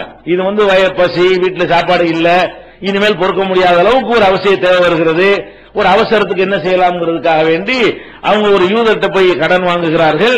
அந்த கடன் என்ன செய்யறாங்க, அதை மீட்டாமலேயே மரணித்து விடுகிறார்கள் என்பதை பார்க்கிறோம். அப்ப இந்த 2 வழிகாட்டுதல்கள் இருக்குது. ஒன்னு, ரொம்ப நெருக்கடியான கட்டத்திற்கு கடன் வாங்குற நிலைக்கு நம்ம வந்தால் நம்ம அது அழுத்திக்கிற தேவை கிடையாது. அல்லாஹ்வுடைய ரசூலை வாங்கியிருக்கிறாங்க, நெருக்கடியான கட்டத்தில் வாங்கி இருக்கிறார்கள் என்னும் போது என்ன செய்யல, நம்ம அழுத்திக்கிற வேண்டியது இல்லை. ஆனால் ரசூல் ஸல்லல்லாஹு அலைஹி வஸல்லம் எப்ப வாங்குறாங்க அந்த கடனை, கடனுக்கு சம்பாதிச்சு கொடுக்க முடியாட்டாலும் அந்த இரும்பு கவசம் இருக்குல்ல, அதுக்கு பெருமதியா தான் கொடுப்பான். ஒரு பொருளை கடன் கேட்கிறீங்கன்னா 10 ரூபா சாமான கொண்டு கொடுத்து 100 ரூபா சாமான் தருவானா? அடமானமா 100 ரூபா சாமான கொடுத்தீங்கன்னா 50 ரூபா சாமான் தான் தருவான். அடமானமா 1 பவுன் நகையை கொடுத்தீங்கன்னு சொன்னா அரை பவுன் 3/4 பவுனுக்குரிய காசு தான் உங்களுக்கு தருவானே தவிர 1 பவுன் நகையை கொடுத்துட்டு 5 பவுன் நகைக்கு உள்ள காசு தருவானா? தரமாட்டான். அப்ப அடமானமாக கொடுத்து கடன் வாங்கக்கூடிய ஒரு பழக்கத்தை நம்ம வைத்துக் கொண்டோமே, ஆனால் இதுதான் ரசூலுல்லாஹ்வுடைய முன்மாதிரி. சும்மா கடன் வாங்கக்கூடாது. சும்மா கடன் வாங்கினால் நம்ம செலுத்த மாட்டோம். நம்ம வேணும் அதிகமான சுமைகளை சுமக்கக்கூடியவர்கள் ஆகுவோம். நமக்கு சக்தி இல்லாமல் வாங்குவோம். அப்ப நம்ம என்ன செய்யணும், கடன் கேட்கிறதா இருந்தா இந்தாங்க 5 பவுன் நகை இருக்குது, ஒரு தேவை இருக்குது, 1 லட்சம் ரூபாய் தாங்கன்னு கேளுங்க. கொடுக்க முடியலையா கடன் எடுத்து மீதி தாப்பான்னு கேளுங்க. என்ன வட்டின்னா பயப்படணும். 1 லட்சம் ரூபாய் கடன் வாங்கினா 5 லட்சம் ரூபாய் வட்டி இல்லாத கடன் தானே, தெரிஞ்சவங்கள்ட்ட வாங்குங்க. அப்ப கடன் வாங்குவதாக இருந்தால் திருப்பி செலுத்துவதற்குரிய ஒரு உத்தரவாதத்தோடு கடைசி காலத்தில் இருக்கும்போது கூட அந்த உத்தரவாதத்தோட வாங்குறாங்க. ரசூலுல்லாஹ் மூத்தா போன பிறகு யாரும் அந்த கடனை செலுத்த தேவை கிடையாது. கவசம் இருக்குல்லப்பா, எடுத்துட்டு மீதி காசு கொடு, அத கணக்கு நேர் பண்ணிக்க, நீ கொடுத்த உணவுக்கும் நான் கொடுத்த கவசத்துக்கும் சரியா போச்சு என்று ரசூல் ஸல்லல்லாஹு அலைஹி வஸல்லம் இருந்திருக்கிறாங்களே. இதை நீங்கள் முன்மாதிரியா கொண்டீர்களேயானால் அவசியத்துக்கு கடன் வாங்க வந்தா கூட நம்மள அது பாதிக்காதீங்க. கடன் வாங்கி கடன் அடைக்க மாட்டோம். நம்ம சாமான் இருக்குது, பொருள் இருக்கிறது, நம்ம பொருள் கடனுக்கு உத்தரவாதமா செக்யூரிட்டியா கொடுத்து வைத்திருக்கிறோம். அந்த மாதிரி ரசூல் ஸல்லல்லாஹு அலைஹி வஸல்லம் வாங்கினார்கள் என்கிற செய்தி புகாரியில 2068, 2069, 2096, 2200, 2251, 2252, 2386 இதெல்லாம் புகாரியில நபி ஸல்லல்லாஹு அலைஹி வஸல்லம் அவர்கள் இந்த யஹூதி இடத்துல, யூதர் இடத்துல தம்முடைய கவசத்தை அடமானமாக வைத்து சிறிதளவு தானியத்தை பெற்று குடும்பத்தை ஓட்டி இருக்கிறார்கள் பார்க்கிறோம். அப்ப நம்மளும் கடன் வாங்கணும் அழுத்திக்க தேவையில்லை, இந்த மாதிரி வாங்க வேண்டும். அடுத்ததாக கடன் வாங்கின பிறகு ரசூல் ஸல்லல்லாஹு அலைஹி வஸல்லம் அவர்கள் சில நேரங்கள்ல சமுதாயத்துக்காக கடன் வாங்குவாங்க. தனக்கு கடன் வாங்கினதை பார்த்துக்கிட்டீங்கன்னா இந்த மாதிரி நெருக்கடி தான் வாங்கியிருக்கிறாங்க. அதே நேரத்தில் ஒருத்தர் கேட்பாரு, வருஷ கடைசின்னு வைங்க, ஒரு வருஷ கடைசி மாச கடைசியில சில ஆள்கிட்ட பணம் இருக்காது இல்லையா, ஒரு ஜமாத்தா இருந்தாலும் ஒரு அரசாங்கமா இருந்தாலும் அந்த வருமானம் வரக்கூடிய காலத்துல வருமானம் வரும், மற்ற நேரத்தில் என்ன வருமானங்கள் இல்லாம இருக்கும். அப்ப யாராவது ரசூல் ஸல்லல்லாஹு அலைஹி வஸல்லம் உதவி கேட்டு வருவாங்க. உதவி கேட்டு வந்தவங்க என்ன செய்வாங்க, அவருக்கு உதவி கொடுங்கன்னு சொல்லிட்டு யார்ட்டையாவது ஒரு ஒட்டகம் இருக்குமா அது கொடுங்கன்றுவாங்க. ஒரு ஒட்டகம் ஜமாத்து சார்பா பைத்துல் மால்ல இருந்து என்ன செய்வாங்க, கொடுக்கறதுக்கு ஒண்ணும் வரல என்று சொன்னா அடுத்த மாசம் அங்க இருந்து வந்துரும், பஹ்ரைன்ல இருந்து வந்துரும், இங்க இருந்து வந்துரும், ஜக்காத்து பொருள்லாம் வந்துரும் என்ற ஒரு அடிப்படையில் என்ன செய்வாங்க, அவங்க யாருக்காவது தான தர்மம் கொடுப்பதற்காக வேண்டி, ஜக்காத்திலிருந்து கொடுப்பதற்காக வேண்டி யாராவது ஒரு ஆள்கிட்ட என்ன செய்வாங்க, இருக்கிற ஆள்கிட்ட நீங்க ஏதாவது கொடுக்குறீங்களா, அவர் கொடுங்க நான் தந்துடுறேன் அப்படின்னு கடன் வாங்கி இருக்கிறாங்க. அந்த மாதிரி ரசூல் ஸல்லல்லாஹு அலைஹி வஸல்லம் ஒரு நாள் ஒரு ஆள்கிட்ட வாங்கி விட்டாங்க. பலதரப்பட்ட அந்த ஆள் பேர்லாம் ஹதீஸ்ல சொல்லப்படல, ஆனா கண்டிப்பா ஒரு சஹாபியா தான் இருப்பாரு. சஹாபாக்கள்லையும் நம்ம சராசரி மனிதர்கள் இருப்பாங்க இல்லையா. அப்ப நபி ஸல்லல்லாஹு அலைஹி வஸல்லம் அவர்கள் அவர்கிட்ட வாங்கிட்டாங்க. வாங்கினவன அந்த ஆள் கொடுக்க முடியல, ஜக்காத்து வந்தவன தர்றேன்னு இருப்பாங்க, ஜக்காத்து வரல, இந்த வருது அந்த வருதுமோ பல நாடுகள்ல இருந்து வசூலித்து வரணுமா இல்லையா. அப்ப பைத்துல் மாலுக்கு பணம் வரல. வந்த உடனே ரசூல் ஸல்லல்லாஹு அலைஹி வஸல்லம் என்ன செய்யறாரு, கடுமையான முறையில் என்ன சொல்லி வாங்குனீங்க, அல்லாஹ்வுடைய ரசூல்கிட்ட என்ன சொல்லி வாங்குனீங்க, நீ என்ன தராம ஏமாத்துறீங்களா, என்ன சொன்னார்னு விளங்கல, கடுமையான வார்த்தைகளை போட்டு கேட்டார்னு வருகிறது. நம்ம ஊகம் பண்ணிக்கிற வேண்டியதான். கடுமையான வார்த்தைகளை சொல்லி அல்லாஹ்வுடைய ரசூல்கிட்ட கொடுத்த கடனை திருப்பி கொடுக்கலன்னு சொன்னா நெருங்கிய நண்பனா நகமும் சதையுமா இருந்தாலும் இப்படிதான் பேசுவாங்க. என்னால வழங்கிடணும். அல்லாஹ்வுடைய ரசூல்கிட்ட இப்படி பேசினாங்கன்னு சொன்னா வாங்கின கடனை கொடுக்கலன்னு வைங்க, அந்த மரியாதை அப்படி போயிடும். நம்ம இவ்வளவு பழகிட்டு இருந்தான், புருஷன் அவன் சட்டை நம்ம போட்டு நம்ம சட்டை அவன் போட்டுட்டு இருந்தா இப்படி இருந்தா மாடான்னு சொல்லிட்டு நம்ம நினைப்போம். ஆனா கடன் கொடுத்தவன் டக்குன்னு அப்படி மாறிக்கிடுவான். நீங்க வாங்கினாலும் கொடுத்தாலும் இருக்கிற காரணத்தினால உங்களை அப்படி கீழே தள்ளிடுவான். கொடுத்ததுனால அவன் கொஞ்சம் தன்னை உயர்வாக நினைத்துக் கொள்வான். அப்படி நினைச்சு என்ன செய்யறாங்க, கடுமையான முறையில் கேட்டவன எந்த அளவுக்குன்னா கூட இருந்த சஹாபாக்களுக்கெல்லாம் புடிச்சு சாத்தலாமான்னு கோவம் வருது. அப்பனா என்ன மாதிரி கேட்பாரு பாத்துக்கிறேங்க. இந்த ஆளு அது எப்படி சபையில வச்சு கேட்கிறான்னு வருது. அந்த கடனை கேட்கிறாங்க ரசூலுல்லாஹ் தனியா போய் பார்த்து கொஞ்சம் கடுமையா கேட்டா கூட யாருக்கும் தெரியாம கேட்டா கூட பரவாயில்ல. இந்த மாதிரி சபையில உட்கார்ந்து இருக்கும்போது என்னங்க நீங்க கடன் வாங்கி தரீங்களா இல்லையா, எத்தனை பேர் உங்களை அலைகிறது அப்படியே சொல்லியிருப்பாரு. என்னமோ ஒண்ணு சொன்னவன இருக்கிற ஆளுக்கெல்லாம் கோவம் புடா நாட்டுறான்ற மாதிரி கோவம். சஹாபாக்கள் ரசூலுல்லாஹ் பேசுவியா அப்படின்னு சொல்லி சொல்றாங்க. அப்ப நபி ஸல்லல்லாஹு அலைஹி வஸல்லம் என்ன செய்றாங்க, தஅவுஹு விடுங்கள், அவரை விடுங்கள். ஃபஇன்னலி சாஹிபில் ஹக்கி மகாலன், கடன் கொடுத்தவருக்கு இப்படி பேச உரிமை இருக்கிறது. கடன் கொடுத்து அப்படின்னு பேசுவாங்க. நானும் சைஸுக்கு நான் வாங்கிட்டேன், என்ன இருந்தாலும் நான் வாங்கிட்டு அவர் கொடுத்தவர் ஆகிட்டாரு அப்படித்தான் பேசுவாரு. அப்ப நம்ம கடங்கான ஒளிகிறமே அதெல்லாம் மனக்குழப்பம் வருது. ரெண்டு திட்டினா திட்டு போறான்னு குழப்பம் வருது. நீ கடன் வாங்கிட்டிய மூஞ்சில முடிஞ்சா அதை கேட்பான், கேட்டு போறான். அவங்க வாங்கிட்டோமா இல்லையா, கேட்டுட்டு போறான். ரசூல் ஸல்லல்லாஹு அலைஹி வஸல்லம் எப்படி லைட்டா எடுத்துக்கொண்டார்களோ, கடனை வாங்கிட்டாங்க. எதனால உங்களுக்கு மன அழுத்தம் வருது, ஒளிகிறதுனால வருது. கடன்காரனை தவிர்க்கிறதுனால வருது. வாங்கணும் வாங்கிட்டீங்க, ஏன் ஒளியணும், சராசரியா எப்போதும் போல ஒளிஞ்சா தானங்க பஞ்சாயத்து வருது. ஒளிஞ்செல்லாம் நிம்மதி இருக்காத, அவன் பாத்துருவான் இவன் பாத்துருவான் சொல்லி கொடுத்துருவான் அப்படின்னு சொல்லி நினைச்சீங்கன்னாலேயே நிம்மதி போயிடும். நீங்க கடனை வாங்கினா சாதாரண ஒரு முன்னாடி வர வேண்டியது, திட்டுவாருன்னு தெரிஞ்சுக்கிட்டே வர வேண்டிய எதிர்பார்த்து போயிருங்க. திட்டவும் செய்வாரு, எல்லாத்தையும் கேட்டுக்கிட்டு ரசூலுல்லாஹ் சொல்லி இருக்கிறாங்க, நான் உங்களை எதிர்த்துலாம் பேச தயாரில்ல, கண்டிப்பா நான் தந்துருவேன், மனிதனுங்கிற பொருள் எனக்கு ஏழல எப்படி தந்துருவேன்னு சொல்லுங்க. அப்ப என்ன செய்வாரு, எத்தனை திட்டுவாரு. அப்ப உங்களுக்கு அவரை சந்திக்க பேஸ் பண்ண நீங்க ரெடின்னு வந்துட்டீங்கன்னு சொன்னா கடன் என்பது யாருக்கும் அர்த்தம் கிடையாது. வாங்காம இருங்க, முடிஞ்ச அளவுக்கு அவசியத்துக்கு வாங்குங்க, அடமானம் வச்சுட்டு வாங்குங்க. அப்படி இல்லாம வாங்கி விட்டால் கூட ஓடி ஒளியாதீங்க. ஓடி ஒளிகிற காரணத்தினாலதான் என்ன வருது, நமக்கு மன அழுத்தம் வருகிறது. நேரம் அவர் 2 திட்டு திட்டினார்னா அவருக்கு இறங்கி போயிருங்க. கடன் கொடுத்த ஆளுக்கு 2 திட்டுனாரு வைங்க, திட்டிட்டு செய்யாரு, சரி திட்டி விடு, சரி அடுத்த மாசம் கொடுன்றாரு. அந்த திட்டுக்காக சைக்காலஜிக்கலா என்ன வரும், நம்ம உலகத்துக்கு சும்மா இருக்காரு, கடுமையை திட்டிவிட்டோமே, சரி பரவாயில்லைங்க, நீங்க 2 மாசம் கழிச்சு போயிட்டு டைம் எடுத்துக்கிறீங்க, உங்களுக்கு திட்டிவிடு, நீ தருவியா இல்லையா கடுமையா பேசின ஒரு ஆளு இந்த மாதிரி 2 திட்டுக்கு நீங்க இணங்கிட்டீர்களே, ஆனால் அதுக்கு அதை கோவிக்காம நம்ம மேல மிஸ்டேக், நம்ம வாங்கிட்டு இருந்தாலும் வாங்காம இருந்திருக்கணும், நம்ம தேவைக்கு வாங்கிட்டோம் என்று இதை நீங்கள் எடுத்துக்கொண்டு இருப்பீர்களே, ஆனால் அவருக்கும் மனசு குளிர்ந்து போயிடும். ஒளிஞ்சாதான் வீடு வரைக்கும் தேடி கத்துவான். நீங்க நினைக்கிறீங்க வீட்டோடு ரோட்ல மறைஞ்சு போயெல்லாம் நினைக்கிறீங்க, நீங்க ஒரு கூட்டத்தில் உட்கார்ந்து இருக்கும் அந்த கத்தனா என்ன பண்ணுவீங்க? ஒரு கூட்டத்தில் உட்கார்ந்து இருக்கும் இந்த மாதிரி பழைய தொலை வந்திருக்கும், சும்மா வச்சு பிடிச்சு கேட்டா நீங்க ஓடி ஒளியறீங்க. அது நேரடியாக 2 பேர் நிக்க கேட்டாலும் பஞ்சாயத்து தீர்ந்து போயிருமே. அப்ப இந்த ஓடி ஒளிகிறது தான் பஞ்சாயத்து. கடன்ல மேட்ரு எங்க வருதுன்னு கேட்டா ஓடி ஒளி, ரசூலுல்லாஹ் ஓடி ஒளியல, ஓடி ஒளிகிறது மாத்திரம் இல்லாம இன்னலி சாஹிபில் ஹக்கி மகாலன், கடன் கொடுத்தவருக்கு பேசக்கூடிய உரிமை இருக்கிறது.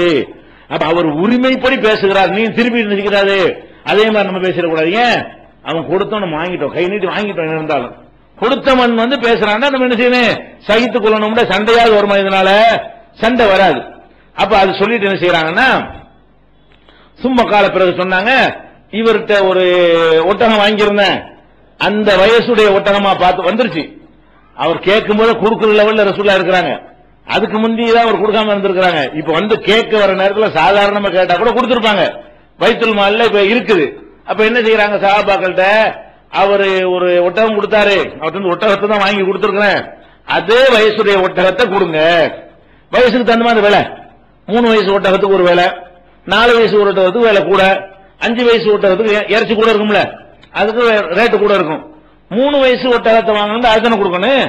அப்ப ரசூலுல்லாஹ் என்ன செய்யறாங்கன்னா, அவர்கிட்ட எத்தனை வயசு ஒட்டகம் வாங்கணுமோ அந்த வயசுடைய ஒட்டகமா பார்த்து ஒரு ஒட்டகத்தை பிடிச்சி அவர்கிட்ட கொடுத்துருங்க, நான் கடன் வாங்கியிருக்கிறேன்னு சொல்றாங்க. அப்ப போயிட்டு என்ன செய்யறாங்க, தேடி பார்த்தா அந்த வயசுல இல்ல. ஒரு 3 வயசு வாங்கியிருந்தாங்க உதாரணமா, எல்லாமே 5 வயசு ஒட்டகமா தான் இருக்குது, 3 வயசு ஒட்டகமே இல்ல. அப்ப ரசூலுல்லாஹ் என்ன செய்யறாங்க, 3 வயசு ஒட்டகம் இல்லையே, கொஞ்சம் கூடுதலா உள்ளதுல இருக்குது அப்படின்னு சொல்றாங்க. அப்ப ரசூல் ஸல்லல்லாஹு அலைஹி வஸல்லம் அதை கூட கடனை தவிர்ப்பதற்கு ஒரு காரணமா சொல்லியிருக்கலாம்.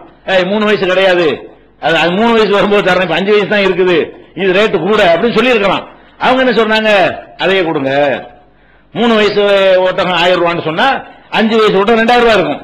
அப்ப 1000 ரூபாய்க்கு ஒரு வாங்கினதுக்காக வேண்டி 2000 ரூபாய் பொருள் தான் இருக்குது, கொடுத்து கடனை பிரச்சனை தீர்த்துருங்க, கொடுத்துருங்க அப்படின்னு சொல்லிட்டு, இன்ன மின் ஹைரிக்கும் அஹ்ஸனுக்கும் கலான், உங்கள சிறந்தவர்கள் யார் என்று சொன்னால் வாங்கிய கடனை அழகாக திருப்பி கொடுக்கிறவர். அழகா திருப்பி கொடுத்தா என்ன அர்த்தம், கொஞ்சம் கூடுதலா, வட்டி தான் கூடாது, வட்டி மார்க்கம் தடுக்கப்பட்டிருக்கிறது, வட்டினா அவர் கேட்கிறது காலத்துக்கு தகுந்த மாதிரி கேட்கிறது, நம்ம நம்மளா விரும்பி அதிகப்படியாக கொடுத்தோம் என்று சொன்னால், ஏன்னா அவன் தேவைக்கு வச்சுதான் அவன் தர்றான், அவன் அதை ஒரு தொழில போட்டு முதலீடு பண்ணியிருந்தா அவன் லாபம் சம்பாதிச்சிருப்பான், அதுக்கு தங்க நகை ஏதாவது வாங்கி வச்சிருந்தா அது மதிப்பு ஏறி போயிருக்கும். நம்மள்ட்ட கடன் தந்ததுனால அவர் உதவியும் செஞ்சிருக்கிறாரு. அவருக்கு எப்படி இருந்தாலும் இந்த நவீன காலத்து பொருளாதாரத்தில் கடன் கொடுக்கிறவனுக்கு இழப்பு ஏற்படுகிறது. அப்ப அதெல்லாம் கருத்தில் கொண்டு நம்ம என்ன செய்ய வேண்டும் என்றால், கடன் வாங்கினால் கொஞ்சம் கூடவே கொடுக்கணும். என்ன செய்வாங்க, கடனை வாங்கிவிட்டு அதை கொடுக்கறது எப்படி செய்வானா, பஞ்சாயத்து வச்சு 1 லட்சம் வாங்கிடுவானா, வச்சு 50 தான் தர முடியும் அப்படிமா, வேற வழி இல்ல அதையா கொடுங்கன்னு வாங்குவாங்க. அப்ப கடன் வாங்குறது எப்படி செய்யறான்னு சொன்னா செட்டில்மெண்ட், அதுக்கு பேரு. கடன் வாங்கினதுக்கு பூரா என்ன நடக்குது, செட்டில்மெண்ட்ங்கிற விவகாரத்துக்கு ஏதாவது ஒரு ஜமாத்துல, தௌஹீத் ஜமாத்து அல்ல வேற பஞ்சாயத்து, போலீஸ் அல்ல கட்ட பஞ்சாயத்துக்காரங்க போயிடுறது. போய் என்ன பண்றது, நான் 10 லட்சம் வாங்கிட்டேன், வேறிட்டே இருக்கிறான், நீங்க தீர்த்து வைங்க, காசை கொடுத்து தீர்த்து சொன்னாங்க, உங்களுக்கு 50 நேரம் தந்துடுறேன், நீங்க ஒரு மாதிரியா தீர்த்து வச்சிருக்க உடனே அவனை வச்சு இவனை வச்சு என்னப்பா சரி என்கிட்ட இல்ல தான் இருக்கு, 2 ரூபா தான் இருக்கு, வாங்கினா 10 லட்சம் ரூபா, 2 ரூபா இருக்குமா, இவனுக்கு இருந்தா இல்ல 10 ரூபா நானு அப்ப நான் தரமாட்டேன் போ, இப்படி எல்லாம் பேசிக்கிட்டு இருக்கிறத வாங்கிட்டு போன்னு சொல்லி இப்படிதான் செட்டில்மெண்ட் பண்றோம். ரசூலுல்லாஹ் அந்த மாதிரி பண்ணிருக்காங்க, இல்ல நெசமா இல்லாதவருக்கு செஞ்சிருக்காங்க. நிஜமாக ஒரு ஆள்கிட்ட இல்லைங்கும் பொழுது என்ன செய்யறாங்க, பள்ளியாசல உட்கார்ந்து இருக்கிறாங்க, வெளியே 2 பேரும் கொடுக்கல் வாங்கல பயங்கரமா சண்டை போட்டுட்டு இருக்க அபு ஹதரத் ஒரு ஆளுக்கு காபு அவர்களுக்கு மத்தியில சண்டை. அப்ப காபுங்கிறவர் கடன் கொடுத்தவர், அபு ஹதரத் கடன் வாங்குறவர், பயங்கரமா சண்டை போட்டு ரசூலுல்லாஹ் வர்றாங்க, என்ன விஷயம்டாங்க என்று, இல்லங்க இவர்தான் இருக்குது, ஒரு போட்டு தொந்தரவு பண்றாரு. அப்ப ரசூலுல்லாஹ் என்ன பண்றாங்க, இந்த காபை நோக்கி இப்படிங்கிறாங்க, ஒரு விரலை காட்டி இப்படி பாதி வாங்கிக்கிறியாண்டு, சரிங்க அப்படிங்கிறாரு. அப்ப ரசூலுல்லாஹி நான் கொடுத்துட்டு போவா, அது நெசமா இல்லாதவருக்காக வேண்டி ரசூல் ஸல்லல்லாஹு அலைஹி வஸல்லம் அப்படி செஞ்சிருக்கிறாங்க. அது மாதிரி பேச்சுவார்த்தை நடத்தி செய்யலாம். ஆனால் சரியான முறை என்ன? கூட கொடுக்கணும். 1 லட்சம் வாங்கிட்டோமா, இந்த 1 லட்சம் வச்சுக்கிறங்க, 1,05,000 வச்சுக்கிறங்க, 2 லட்சம் வச்சுக்கிறங்க கொடுங்க, அதெல்லாம் வட்டியில வராது. அதை வாங்கி கொள்வது வட்டி ஆகாது. ஏன் நீங்க அதுக்கு அதை எதிர்பார்க்கவே இல்லை. அப்ப நம்மளா விரும்பி 3 வயசு ஒட்டகத்துக்கு 5 வயசு ஒட்டகத்தை கொடுத்தா அது என்னது கொடுத்தானது. அது மாத்திரம் இல்லாம ஒரு தத்துவமாவும் சொல்றாங்களே, கொடுக்கிறது மட்டும் செய்யல, அழகிய முறையில் திருப்பி கொடுக்க வேண்டும். வாங்கினதையே திருப்பி கொடுப்பது அழகிய முறை இல்ல, சரிக்கு சரியான முறை. அது சிறந்த முறையில் கொடுக்கறதுன்னா என்ன அர்த்தம்? அதை விட நம்ம எப்படி 1000 ரூபாய் நோட்டு கடன் வாங்கிடுவாங்க, செலவ நோட்டை வாங்கிட்டு வந்து, செலவு நோட்டு இருக்கு மதிப்புல கூட இல்ல, நல்ல அழுக்கு படிஞ்சு கிழிஞ்ச நோட்டா பார்த்து கொண்டு கொடுப்பான். ரெண்டுக்கும் அதே மதிப்பு தான். இந்த கடனை கொடுக்கும் போது கூட நம்ம எப்படி பாக்குறோம்னு கேட்டா, பழைய ரூபா நோட்டுக்கும் புது ரூபா நோட்டுக்கும் மதிப்பு கூடவா இல்ல, இருந்தாலும் ரூபா வந்துருச்சுன்னு வைங்க, கடன் கொடுக்கும்போது பார்த்து பழைய நோட்டா எண்ணி இந்தாங்கன்னு கொண்டு கொடுக்குறான். அப்ப உள்ளுக்குள்ள என்ன இருக்குன்னா, நல்ல முறையில் கொடுக்க கூடாதுன்னு, நீ பழைய நோட்டு வாங்கி புது நோட்டை கொண்டு கொடு, அதுவும் அழகிய முறை தானே. அழகிய முறைன்னா கூட கொடுக்கணும்னு அர்த்தம் கிடையாது. நல்ல முறையில் கொடுக்கிறது என்பதற்கு ஏதாவது ஒரு வகையில் என்ன செய்யணும், அவன் தந்ததை விட நம்ம என்ன செய்வோம், அழகிய முறையில் கொடுப்போம் அப்படிங்கிற மாதிரி கொடுக்க வேண்டும். இது நபி ஸல்லல்லாஹு அலைஹி வஸல்லம் அவர்கள் நமக்கு காட்டி தர்றாங்க. இது புகாரியில 2309, 2390, 2401, 2606, 2609 இந்த ஹதீஸ் எல்லாம் இருக்கிறது. அப்ப இதை அடிப்படையாக வைத்து கடன் தொல்லை உங்களை அழுத்துமையானால் இது உங்க வாழ்க்கையில கடைப்பிடிச்சு பாருங்க. ஒரு ஆளுக்கு இந்த மாதிரி அழகிய முறையில் திருப்பி கொடுத்தீங்கன்னு சொன்னா மத்த கடன் கொடுத்தவங்க யோசிப்பான், சரியான எவ்வளவு நம்பி கொடுக்கலாமுங்க, அவர் தொந்தரவு பண்ண வேணாங்க, இருந்த கொண்டா தந்துருவாருங்க. அப்படி யாருமே இல்லையா? இருந்துச்சுன்னா தேடி கொண்டா தரக்கூடிய ஆள், அவரு நல்லபடியா திருப்பி தருவாரு, செட்டில்மெண்ட் பண்ண சொல்ல மாட்டாரு அப்படிங்கிற ஒரு பேர் வந்தா உங்களுக்கு என்ன ஆயிரும், மன அழுத்தம் இருக்காது, உங்களுக்கு வளர்க்க மாட்டாங்க. அப்ப இந்த மாதிரியான கடன் தொல்லைகள் எல்லாம் நம்மளாகத்தான் உருவாக்கி கொள்கிறோம். அதனால முடிஞ்ச அளவு கடனை தவிர்ப்பதன் மூலமாகவும், கடன் வாங்கிவிட்டோம் என்று சொன்னால் அவனை பேஸ் பண்ணுங்க, நேருக்கு நேரம் எதிர்கொள்ளுங்க, சந்திங்க, முகத்துக்கு நேரம் ரிக்வெஸ்ட் கேளுங்க, ஒரு டைம் கொடுப்பான்னு சொல்லி திட்டுதான் செய்வான். கொடுத்தவன் திட்டு, நீங்க கொடுத்தாலும் திட்டுதான் செய்வேன். அது ரசூல் ஸல்லல்லாஹு அலைஹி வஸல்லம் சொல்லி தரக்கூடிய பாடம். அப்ப இந்த மாதிரி ஒரு அடிப்படையை நம்ம என்ன செய்யணும், வைத்துக் கொள்ள வேண்டும். இதெல்லாம் பொருளாதாரம் சம்பந்தப்பட்ட ஒரு விஷயம். நிறைய பிரச்சனைகள் பார்க்க வேண்டி இருக்கிறது. அப்ப பொருளாதார சம்பந்தமாக உங்களுக்கு எந்த விதமான அழுத்தங்கள் வந்தாலும், இதுவரை சொன்ன விஷயங்கள் எந்த மாதிரியான பொருளாதார இழப்பாக இருந்தாலும் இதுவரைக்கும் சொன்ன விஷயங்கள் எல்லாம் உருப்போட்டு நீங்கள் பார்த்தீர்களே ஆனால் கண்டிப்பாக இந்த இஸ்லாம் சொல்லக்கூடிய இந்த அறிவுரைகள் நிச்சயமாக ஒரு அருமருந்தாக இருந்து நம்முடைய மன அழுத்தத்தை குறைக்கும். அதுல எந்த சந்தேகமும் கிடையாது. அடுத்ததாக நமக்கு உள்ள பிரச்சனை என்னவென்று சொன்னால், வெவ்வேறு பிரச்சனை, பொருளாதாரத்தையே பேசிட்டு இருக்க முடியாது. அப்ப வேற வேற எல்லா பிரச்சனையும் எடுக்க வேண்டி இருக்கிறது. அப்ப நம்ம மன அழுத்தம் வருவதற்குரிய இன்னும் சில பிரச்சனை என்னன்னு கேட்டா, குடும்ப வாழ்க்கையில ஈடுபடக்கூடிய நேரத்தில் பிள்ளை இல்லாம இருக்கு பாருங்க. மௌத்தா போறதை பத்தி முதல்ல சொல்லிட்டோம். பிள்ளை இருந்து மௌத்தா போய்விட்டால் அதனால் என்ன நன்மை எல்லாம் கிடைக்கும், அதை எப்படி ஃபேஸ் பண்ணுவது, இறப்பை மௌத்துகளை நம்ம எப்படி சகித்துக் கொள்வது என்பதை பார்த்தோம். எத்தனையோ தம்பதிகள் கல்யாணம் பண்ணி 5 வருஷம் ஆயிரும், 10 வருஷம் ஆயிரும், புள்ள இருக்காது. அப்ப குழந்தை இல்லைன்னா அது என்ன செய்யும், ஒரு மனிதனுக்கு, ஒரு ஆணா இருந்தாலும் பெண்ணா இருந்தாலும் நம்ம நாட்டில் ஒரு பெரிய ஒரு பாதிப்பு என்ன செய்கிறது, அது ஏற்படுத்துகிறது. அதே மாதிரி பொம்பளை பிள்ளையா பிறந்துகிட்டே இருக்கும், ஆம்பளை பிள்ளை இருக்காது. புள்ள இருந்தாலும் பொம்பளை பிள்ளையா பிறக்குன்றீங்க, அதெல்லாம் கூட நமக்கு என்ன செய்கிறது, ஒரு பாதிப்பு. அதே நினைச்சுட்டே இருப்போம், பொம்பளை பிள்ளை ஆம்பளை நினைச்சோம், இப்படி நினைச்சுட்டே இருப்பான். அப்ப இதெல்லாம் ஒரு பாதிப்புகளை ஏற்படுத்துகிறது. இதுக்கு நம்ம மார்க்கத்தில் என்ன ஆறுதல் என்று பார்த்தால், இந்த பிள்ளை இல்லாத ஒரு விஷயம் நம்ம காலத்தில் மட்டுமா இருக்கு. பிள்ளை இல்லாதவர்கள் ஒரு 1% 2% இருக்கிறாங்கன்னு வைங்க, ஒரு 5% இருக்கிறாங்கன்னு வைங்க. இது நம்ம காலத்தில் மட்டுமா? போன நூற்றாண்டுல இப்படி இருந்தாங்க, அதுக்கு முன்னே இருந்தாங்க, ரசூலுல்லாஹ் காலத்துல இருந்தாங்க. ஆனா ரசூல் ஸல்லல்லாஹு அலைஹி வஸல்லம் காலத்துல எல்லா இழப்புகளுக்கும் மருந்து சொல்லி தரப்பட்டிருக்கிறது. மூத்தா போனா இப்படி எல்லாத்துக்குமே என்ன செய்யறது, பொம்பளை பிள்ளை வச்சுக்கிட்டு சிரமப்பட்டா இப்படின்னு ஆறுதல் இருக்கிறது. இந்த புள்ளை இல்லாதவனுக்கு ஏதாவது ஆறுதல் இருக்குமான்னு தேடி பார்த்தா ஒரு ஆறுதலையும் காணோம். ஹதீஸ்ல புள்ளை இல்லாதவர்களுக்கு நீ பெருசா எடுத்துக்கிறாத, அழட்டிக்கிறாதன்னு சொல்லக்கூடிய வகையில ஏதாச்சும் ஒரு பொதுவாக துன்பங்களுக்கு ஹதீஸ் இருக்கிறது. உங்களுக்கு கல்யாணம் பண்ணி உங்களுக்கு பிள்ளை இல்லை என்று சொன்னால் அதுக்காக வேண்டி நீங்க இப்படி செய்யணும் இருக்கணும்ல. எல்லாத்தையும் சொல்லக்கூடிய இந்த மார்க்கத்தில் பொதுவான விஷயங்கள் தான் கிடைக்கவே தவிர குழந்தையின்மைக்கு டைரக்டா என்ன செய்யல, ஒண்ணுமே கிடைக்கவே இல்லை. அப்ப என்னடான்னு பார்த்தோம்னு சொன்னா, அந்த காலத்தில் நம்ம நாட்டுக்கு வெளியே போயிட்டீங்கன்னு சொன்னா குழந்தை இல்லைங்கிறது பஞ்சாயத்து கிடையாது. நம்ம தான் போட்டுட்டு இருக்கிற அக்கம் பக்கத்துக்காரன் போட்டு என்ன செய்வான், இன்னும் 5 வருஷமா சும்மா இருக்கிறியமா இவன் போட்டு இதெல்லாம் வெளிநாட்டுல கேட்க மாட்டான். இதெல்லாம் இந்த மாதிரி பொம்பளைகிட்ட கேட்கறது, ஆம்பளை இந்த பஞ்சாயத்து இந்த நாட்டில் வர்றதுதான். வேறு நாடுகள்ல இந்த நாட்டை தாண்டி விட்டாலும் சரி, நபிகள் நாயகம் காலத்துல போனாலும் சரி, எந்த ஒரு சஹாபியாச்சு வந்து அல்லாஹ்வுடைய தூதரே 10 வருஷமாச்சு புள்ளை இல்ல, 20 வருஷமாச்சு புள்ளை இல்லன்னு சொல்லி இருக்கிறாங்களா? அல்ல பயான் என்னைக்கா ரசூல் ஸல்லல்லாஹு அலைஹி வஸல்லம் ஹதீஸ் இருக்கும்ல, பயான்ல ரசூல் ஸல்லல்லாஹு அலைஹி வஸல்லம் மக்களே நீங்கள் புள்ளை உங்களுக்கு இல்லாவிட்டால் கவலைப்படாதீர்கள் அப்படி 2 பேர் இருக்கத்தானே செய்வாங்க. அப்படி இருந்தா ரசூல் சொல்லத்தானே செய்யணும். ஏன் சொல்லலன்னு கேட்டா அது ஒரு விவகாரமாக இருக்கவில்லை. பிள்ளை இல்லை என்கிற ஒரு விஷயம் நம்ம காலத்தில் நம்ம சமூக அமைப்பில் தான் அது பெரிய பஞ்சாயத்து பூதாகரமா ஆக்கி இவன் கேட்கிறாங்கிறதுனாலதான் நமக்கு பஞ்சாயத்து வருதுனால விளங்கிருங்க. ஆளாளுக்கு போட்டு குறைச்சல் கொடுக்கிற காரணத்தினாலதான் புள்ள வேணுங்கிறானே தவிர உண்மையில வந்து அது மக்கள் ஒரு பிரச்சனையை எடுத்துக்கொள்ளலன்னு சொன்னா அவன் பாட்டுக்கு ஒரு லைட்டா எடுத்துட்டு போயிடுவான். அப்ப நம்ம மக்கள் சமூக அமைப்பு தான் நம்மளை கெடுக்கிறது என்பதற்கு ரசூல் ஸல்லல்லாஹு அலைஹி வஸல்லம் காலத்துல இதை பத்தி ஒரு ஹதீஸே இல்லாம இருக்குதுல்ல, அது நமக்கு பெரிய ஆதாரமா இருக்கிறது. இப்ப நபி ஸல்லல்லாஹு அலைஹி வஸல்லம் ஆயிஷா நாய் இருந்தாங்க, அவங்களுக்கு புள்ளை இல்ல.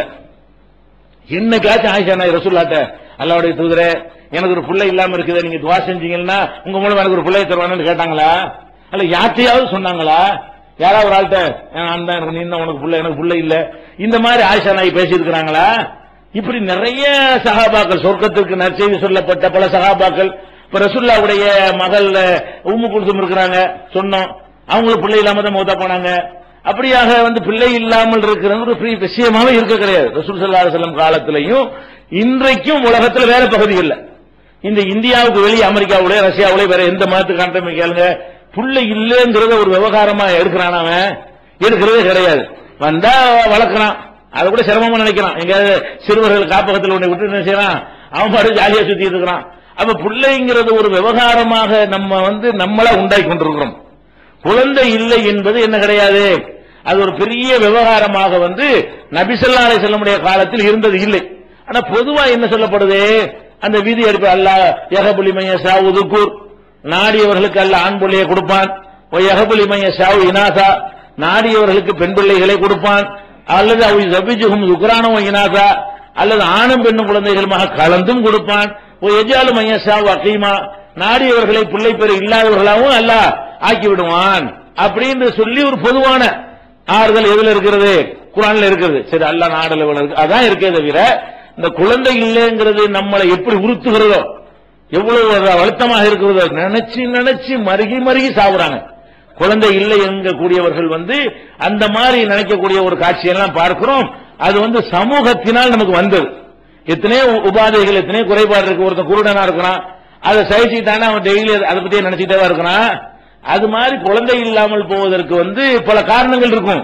அதுல வந்து பெண்ணிடத்தில் இருக்கக்கூடிய ஊனம், உள் உறுப்புல ஊனம், ஒரு ஆணிடத்தில் இருக்கக்கூடிய ஒரு ஊனம்னா கை கால் இல்லாம இருக்கிற மட்டும் ஊனம் கிடையாது. குழந்தையை உற்பத்தி செய்வதற்கான உயிரணுக்கள்ல குறைபாடு இருக்குமே, ஆனால் அது ஒரு ஊனம் தான். அப்ப குழந்தைகளை வளர்ப்பதற்கு உரிய அமைப்புல கர்ப்பப்பையிலேயோ சினை முட்டையிலேயோ குழப்பம் இருக்குமே, ஆனால் அது ஒரு வகையான ஊனம் தானே, உள் ஊனம். அப்ப உள் ஊனம் இருக்குது என்கிற அடிப்படையில் அதை எடுத்துக்கொண்டோமே, ஆனால் சரி இதை கொண்டு அல்லாஹ் என்ன செய்யறான், நமக்கு பொதுவான சபூர் செய்வதற்கு சொன்னாங்க இல்லையா, எந்த ஒரு துன்பத்தை உங்களுக்கு அல்லாஹ் தந்தாலும் அதுக்கு அங்க பிரதிபலன் கிடைக்கிறது, உங்களுக்கு கூலி இருக்கிறது என்கிற அடிப்படையில் நம்ம என்ன செய்யணும், அதை ஆறுதல் படுத்திக் கொள்ள வேண்டும். இது ஒரு விஷயம். அது போக நம்ம நாட்டில் வந்து இந்த கல்லானாலும் கணவன் புல்லானாலும் புருஷன்ற ஒரு மென்டாலிட்டி இருக்கு பாருங்களேன், அதுவும் இதுக்கு காரணம். இப்ப 2 தம்பதி இருக்கிறாங்க, ஒரு புருஷன் பொண்டாட்டி இருக்கிறாங்க. அவங்களுக்கு புள்ளதான் மஸ்ட்னு ஒரு பொம்பளை நினைக்கிறான், அந்த ஆம்பளை நினைக்கிறான். அப்ப ஒரு மருத்துவ டெஸ்ட் பண்ணும் பொழுது ஆம்பளைட்ட அந்த குழந்தையை உருவாக்கக்கூடிய உயிரணுல என்ன இருக்குது, அதுல பிரச்சனை இருக்குன்னு வருகிறது. அப்ப என்ன வாங்கின, பொம்பளைக்கு குழந்தை வேணும், ஆம்பளைட்ட கோளாறு இருக்கிறது. அல்லது சில குடும்பத்தில் ஆம்பளையில வந்து பிரச்சனை இருக்காது, பெண்ணிடத்துல என்ன செய்யும் கோளாறு இருக்கும். இந்த நேரத்தில் வந்து அவங்க என்ன முடிவு எடுக்கலாம், சரி எனக்கு கோளாறு இருக்குது, உனக்கு கோளாறு இல்ல, அட்ஜஸ்ட் பண்ணி கொண்டு நம்ம குழந்தை இல்லாமையே நம்ம இருந்து கொள்வோமே என்று நினைப்பார்களே, ஆனால் பிரச்சனை இல்லை. அதுதான் குழந்தை தான் பிரச்சனை என்கிற அளவுக்கு இருக்குமே, ஆனால் அதை நினைச்சு நினைச்சு மருக அவசியம் கிடையாது. என்ன செய்யலாம், இவனுக்கு ஒரு குழந்தை தரக்கூடிய ஒரு வாழ்க்கையை இவன் தேர்ந்தெடுத்துக் கொள்ளலாம். அக்ரிமெண்ட் போட்டு நமக்குள்ள சரி வரல, எனக்கு ஒரு குழந்தை வேண்டி இருக்கிறது, அல்ல உனக்கு ஒரு குழந்தை வேணும், என்னால ஒன்னு குழந்தையை உண்டாக்க முடியல, நீ ஒரு நல்ல வாழ்க்கை அமைத்துக் கொள், குழந்தை தான் வேண்டும் என்று சொன்னால் ஒரு நல்ல வாழ்க்கை அமைத்துக் கொள் என்று சொன்னால் இவன் குழந்தை தேவையில்லை என்று எத்தனை பெண்கள் இருப்பாங்க. அந்த மாதிரி ஒரு பெண்ணோட இவன் வாழ்க்கை நடத்தி என்ன செய்யலாம், சந்தோஷம் இவன் அனுபவித்துக் கொள்ள முடியும். அவள் ஒரு குழந்தை தான் வேணும்னு நினைச்சாங்க செய்து கொள்ள முடியும். அப்ப இந்த மாதிரி எல்லாம் ஒரு மாற்று தீர்வுகள்லாம் இருக்கிறது. நம்ம நாட்டில் அது என்ன இல்ல, அது நம்ம சமூக அமைப்பு ரசூலுல்லாஹ் காலத்துல செய்வாங்க. அந்த காலத்துல பெரிய விஷயமே இல்ல. நம்ம காலத்துல அதெல்லாம் யோசிக்கிற காரணத்தினாலேயும் ஒரு மன அழுத்தம் வருகிறது. அதனால இன்னைக்கு மருத்துவ ரீதியா நம்ம சோதனை எல்லாம் பண்ணி பார்த்த பிறகு இவர்கிட்ட தான் குறை இருக்குது. ஆனா பெரும்பாலும் ஒரு 1000ல் ஒருத்தருக்கு அந்த மாதிரி குறை இருக்கும். மீதி உள்ளவங்க எல்லாம் சரி பண்ணக்கூடிய குறைகளா தான் இருக்கும். மீதி உள்ளதான் என்னவா இருக்கு, சரி செயற்கை டியூப்ல வச்சு கருத்து இருக்கிற முறையில் வைக்கிறது, அந்த மாதிரி எடுத்து வளர்த்து கருவறையில் வைக்கிறது, இத்தனை நவீன முறைகள்லாம் வந்து விட்டது. அதுல மார்க் அனுமதிக்கிற முறைகள்லாம் இருக்கிறது. அதுவும் தாண்டி நமக்கு இல்லை என்று வறுமையானால் அப்ப நம்ம என்ன செய்யணும், பொதுவாக மார்க்கம் சொல்லக்கூடிய ஒரு ஆறுதல். என்ன ஆறுதல், எந்த மாதிரி துன்பம் உங்களுக்கு வந்தாலும் அதுக்கு அங்க கூலி இருக்கிறது. கண்ணை எடுத்தா சொர்க்கம் தருவேங்கிறான் அல்ல, கண்ணுக்கு கூலி சொர்க்கம்ங்கிறான். ஒரு 2 பிள்ளைய நீங்க பறி கொடுத்தேன்னு சொன்னா அந்த பிள்ளைய உன்னைய சொர்க்கத்துக்கு இழுத்துட்டு போயிரும் நபி ஸல்லல்லாஹு அலைஹி வஸல்லம் சொல்றாங்க. அப்ப இதெல்லாம் இது மாதிரியான ஒரு துன்பமாக நமக்கு இருக்குமையானால், குழந்தை இல்லாமல் இருப்பது ஒரு துன்பமாக இருக்குமையானால் நம்ம என்ன செய்யணும், இறைவா எங்களுக்கு குழந்தை இல்லாம ஆக்கி இருக்கிற, இதற்காக வேண்டி கூலியை நாங்கள் சபர் செய்து கொள்கிறோம், இதற்காக கூலியை நாங்கள் மறுமையில எதிர்பார்க்கிறோம் அப்படின்னு நினைப்பார்களே. ஆனால் கண்டிப்பா அல்லாஹ் என்ன செய்யறாங்க, இதுக்காக வேண்டி அவங்களுக்கு சொர்க்கத்துக்கு போற வழியை லேசாக்குகிறான். அமல்கள் மூலமாக போவதை விட இந்த மாதிரியான காரணங்கள் ஒரு சீக்கிரமாக என்ன செய்ய முந்தி கொண்டு செல்லக்கூடிய நிலையில ஏற்படும் என்று கடைசியா எல்லா வைத்தியம்லாம் பண்ணி பார்த்து விட்டு யார் 2 பேருக்கும் சரியில்லை, உங்களுக்கு குழந்தையே பிறக்காதுங்கிற அளவுக்கு ரிப்போர்ட் வந்து விட்டது என்று சொன்னால் அப்ப என்ன செய்ய வேண்டியதுதான், இப்படி செய்ய வேண்டியது. அது போக அல்லாஹ் நாடினால் அதையும் மாற்றும், அதையும் வழங்கணும். ஜக்கரியா நபிக்கு மாத்திர மாதிரி பிரார்த்தனையில் நம்பிக்கை வைத்துக் கொண்டிருக்க வேண்டும். ஜக்கரியா நபி தல்லாத வயசாச்சு, அவங்க மனைவி எல்லாம் அந்த மாதவிடையெல்லாம் நின்று போய் பிள்ளையெல்லாம் பெற முடியாதுங்கிற அளவுக்கு ஆயிட்டாங்க. எந்த டாக்டர் போய் கேட்டாலும் பிள்ளை பெற மாட்டாங்கன்னு சொல்லுவாங்க. ஜக்கரியா நபியுடைய மனைவியை போய் கேட்டோம்னா அவர் அப்படித்தானே சொல்றாரு, நான் கிழவனா இருக்கிறேன், என் மனைவி அந்த மாதிரி இருக்கிறாங்க, எங்களுக்கு எப்படி பிள்ளை பிறக்கும் அப்படிங்கிறாங்க. இப்ராஹிம் நபியுடைய மனைவி அப்படித்தான் சொன்னாங்க, உங்களுக்கு குழந்தை பிறக்கும் நற்செய்தி சொல்லும் பொழுது அலிதுவான அஜூசும், நான் கிழவியா இருக்கேன் எனக்கு பிள்ளை பிறக்குமா, கிழவியா இருக்கேன்னு என்ன அர்த்தம், குழந்தை பெறுவதற்கு கிழவனுக்கு குழந்தை பிறக்கும், கிழவிக்கு பிறக்காது. கிழவனா இருந்தாலும் என்ன செய்யும், குழந்தை பிறப்பதற்கு அவனுடைய உயிரணு தான் வேண்டும். ஆணுக்கு அது பிரச்சனை இல்லை. பெண்களுக்கு குழந்தை பெறுவதாக இருந்தால் அவங்களுக்கு அந்த மாதவிடாய் வந்து கொண்டிருக்க வேண்டும். அப்பதான் சினை முட்டை உற்பத்தி ஆகி கொண்டிருக்கும். அந்த முட்டை உற்பத்தி ஆகிற காலத்தில் தான் பொம்பளையால பிள்ளை பெற முடியும். கிழவனுக்கு பிள்ளை பிறக்குமாண்டா யாருக்கும் டவுட் வராது, கிழவிக்கு பிறக்குமான்னு டவுட் வந்துடும். எப்படி பிறக்கும், அந்த பருவத்தை கடந்துட்டாங்களே. அப்ப அந்த அம்மா கேட்கறாங்க, இப்ராஹிம் நபிக்கு போய் பிள்ளை நற்செய்தி சொல்லும் பொழுது உங்களுக்கு அல்லாஹ் ஒரு ஆம்பளை பிள்ளைக்கு நற்செய்தி சொல்கிறான் அப்படின்னு சொன்ன உடனே அவங்க அந்த அம்மா என்ன கேட்கிறாங்க, சிரிச்சிட்டதும் கேலியா நினைச்சுக்கிட்ட மலக்குகள் நற்செய்தி சொல்லும் பொழுது அலிதுவான அஜூதுனு ஹாதா பாலி ஷேகா, நான் கிழவியா இருக்கேன், இந்த ஆள் கிழவனா இருக்காரு என் புருஷன் இப்ராஹிம், அப்ப எங்களுக்கு பிள்ளை பிறக்குமா, இன்ன ஹாதால செய்வனு உஜாப், இது பெரிய ஆச்சரியமான விஷயங்கிறாங்க. அப்ப அல்லாஹ் அதுக்கு என்ன பதில் சொன்னா, கதாலிக்கு அப்படித்தான் பிறக்கும், நான் சொல்லிட்டேன் பிறக்கும், நான் நினைச்சது பிறக்கும் அப்படின்னு சொல்லி குழந்தைய கொடுத்தான்.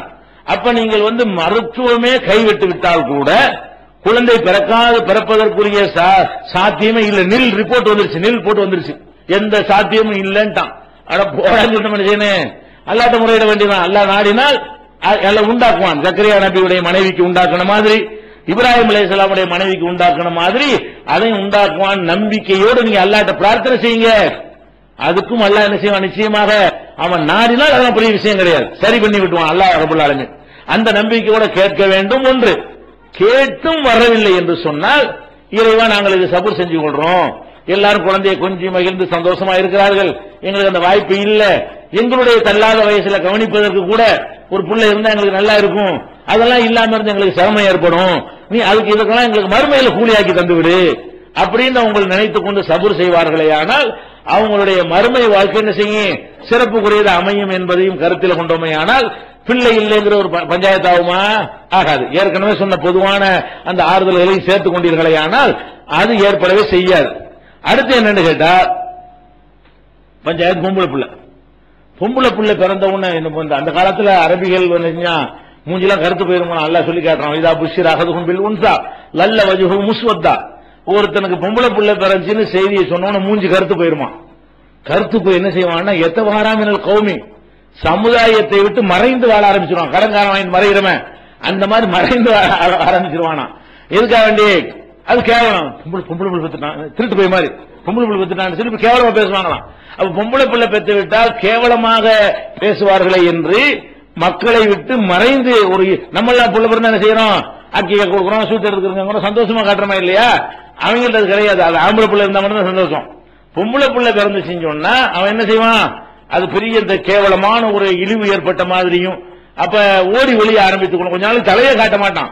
பொம்பளை பிள்ளை பெற்றுட்டாண்டு ஒரு சமூகத்தில் சொன்னா அது பயங்கரமான ஒரு கேவலமான ஒரு இழிவு அப்படின்னு நினைத்தார்களே. அந்த மாதிரி காலமா இது? உயிரோட புதைக்கிற காலமா இல்ல. அப்ப நமக்கு அல்லாஹ் வந்து பொம்பளை பிள்ளையை தந்துட்டான் என்பதற்காக வேண்டி நம்ம யாரு சிறந்த நமக்கு தெரியுமா? ஆம்பளை பிள்ளை தான் நமக்கு வந்து நல்லதை செய்வான், பொம்பளை பிள்ளைன்னா ஒண்ணு ஆகாது நம்ம நினைக்கிறோம்.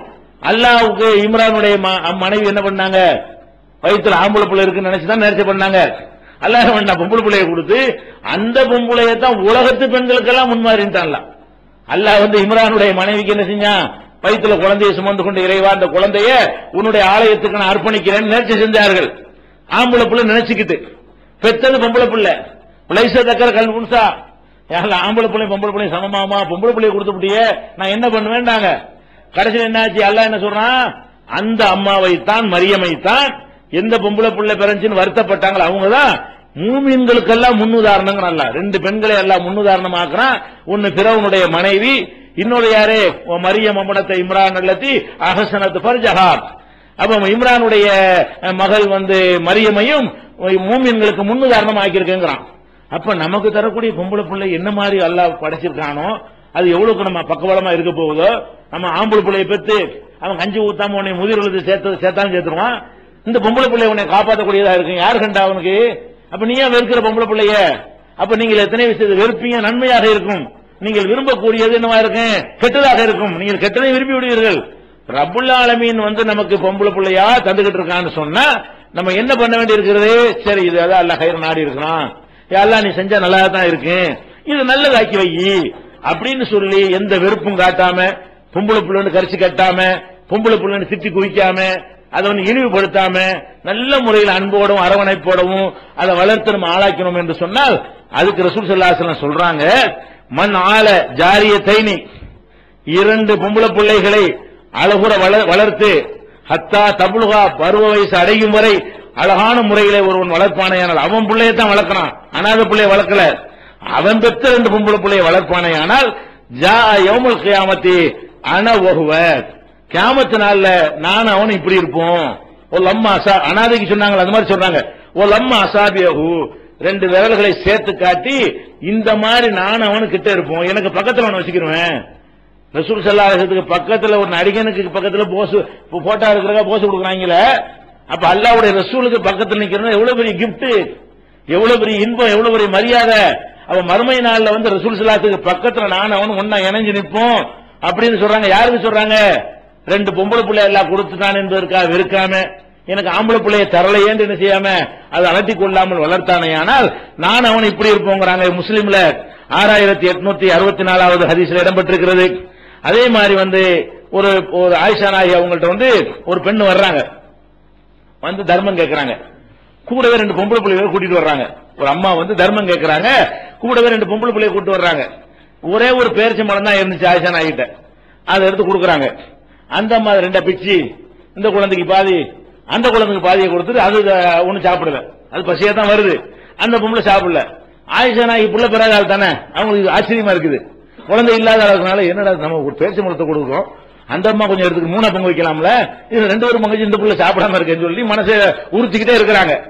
அந்த அம்மா போன பிறகு ரசூல்லா வர்றாங்களா, ரசூல்லாட்ட ஆச்சரியமா சொல்றாங்க, அல்லாஹ்வுடைய இந்த ஒரு அம்மா வந்துச்சு, ஒரு பேரிச்சை மரத்தை கொடுத்தேன், அவங்க சாப்பிடாம ரெண்டா பங்கு வச்சு பிள்ளைகளை கொடுத்துட்டாங்க அப்படின்னு சொன்ன உடனே அப்ப ரசூல் ஸல்லல்லாஹு அலைஹி வஸல்லம் சொல்றாங்க, அப்ப சொல்றாங்க, மணிவு துளியமின் ஹாதிஹில் பனாத்தி பிஷையின், இந்த பெண் குழந்தைகளை கொண்டு யார் சோதிக்கப்படுகிறானோ, பெண் குழந்தையை வளர்த்து ஆளாக்குறது பெரிய சோதனை, பெரிய கஷ்டம், அந்த மாதிரி சோதிக்கப்படுகிறானோ குன்னலகு சித்திரம் என்னார், அந்த பெண் குழந்தைகள் அவனை நரகத்திற்கு செல்வதை விட்டும் தடுக்கக்கூடிய திரையாக அமைவார்கள். நரகத்துக்கு செல்லா பொம்பளை பிள்ளை நல்லபடியா வளர்த்தியில அந்த பொம்பளை பிள்ளை நல்லபடியா வளர்த்த காரணத்தினால் அதுவே உன்னை நரகத்துக்கு செல்வதை தடுக்கும் என்று நபி ஸல்லல்லாஹு அலைஹி வஸல்லம் சொன்ன செய்தி புகாரியில 1418வது ஹதீஸில் இருக்கிறது. இதே இது புகாரியில் 5995வது ஹதீஸில் இருக்கிறது. அதனால அந்த பொம்பளை பிள்ளையா இருக்கு, அதனால பஞ்சாயத்தே கிடையாது. அல்ல பொம்பளையை ஆம்பளை பிள்ளையை தந்தா அல்ஹம்துலில்லாஹ், பொம்பளை பிள்ளையை தந்தாலும் அல்ஹம்துலில்லாஹ். தரலையா அதுல ஒரு கைரல்ல நாடி இருப்பான், அதுல அவல்ல ஏதோ ஒரு சிறப்பை வைத்திருப்பான் அப்படின்னு எடுத்துக்கொள்வதன் மூலமாக இந்த பிரச்சனையை நம்ம லைட்டாக எடுத்துக்கொள்ள முடியும். இதற்கு தீர்வு இருக்கிறது. இன்னும் நம்ம சந்திக்கக்கூடிய பல பிரச்சனைகள் இருக்கிறது. இன்ஷா அல்லாஹ் அதை வேக வேகமா பார்க்கணும். நாள் குறைவா இருக்கிற காரணத்தினால வேக வேகமா இன்ஷா அல்லாஹ் நாளிலிருந்து பார்க்கணும்.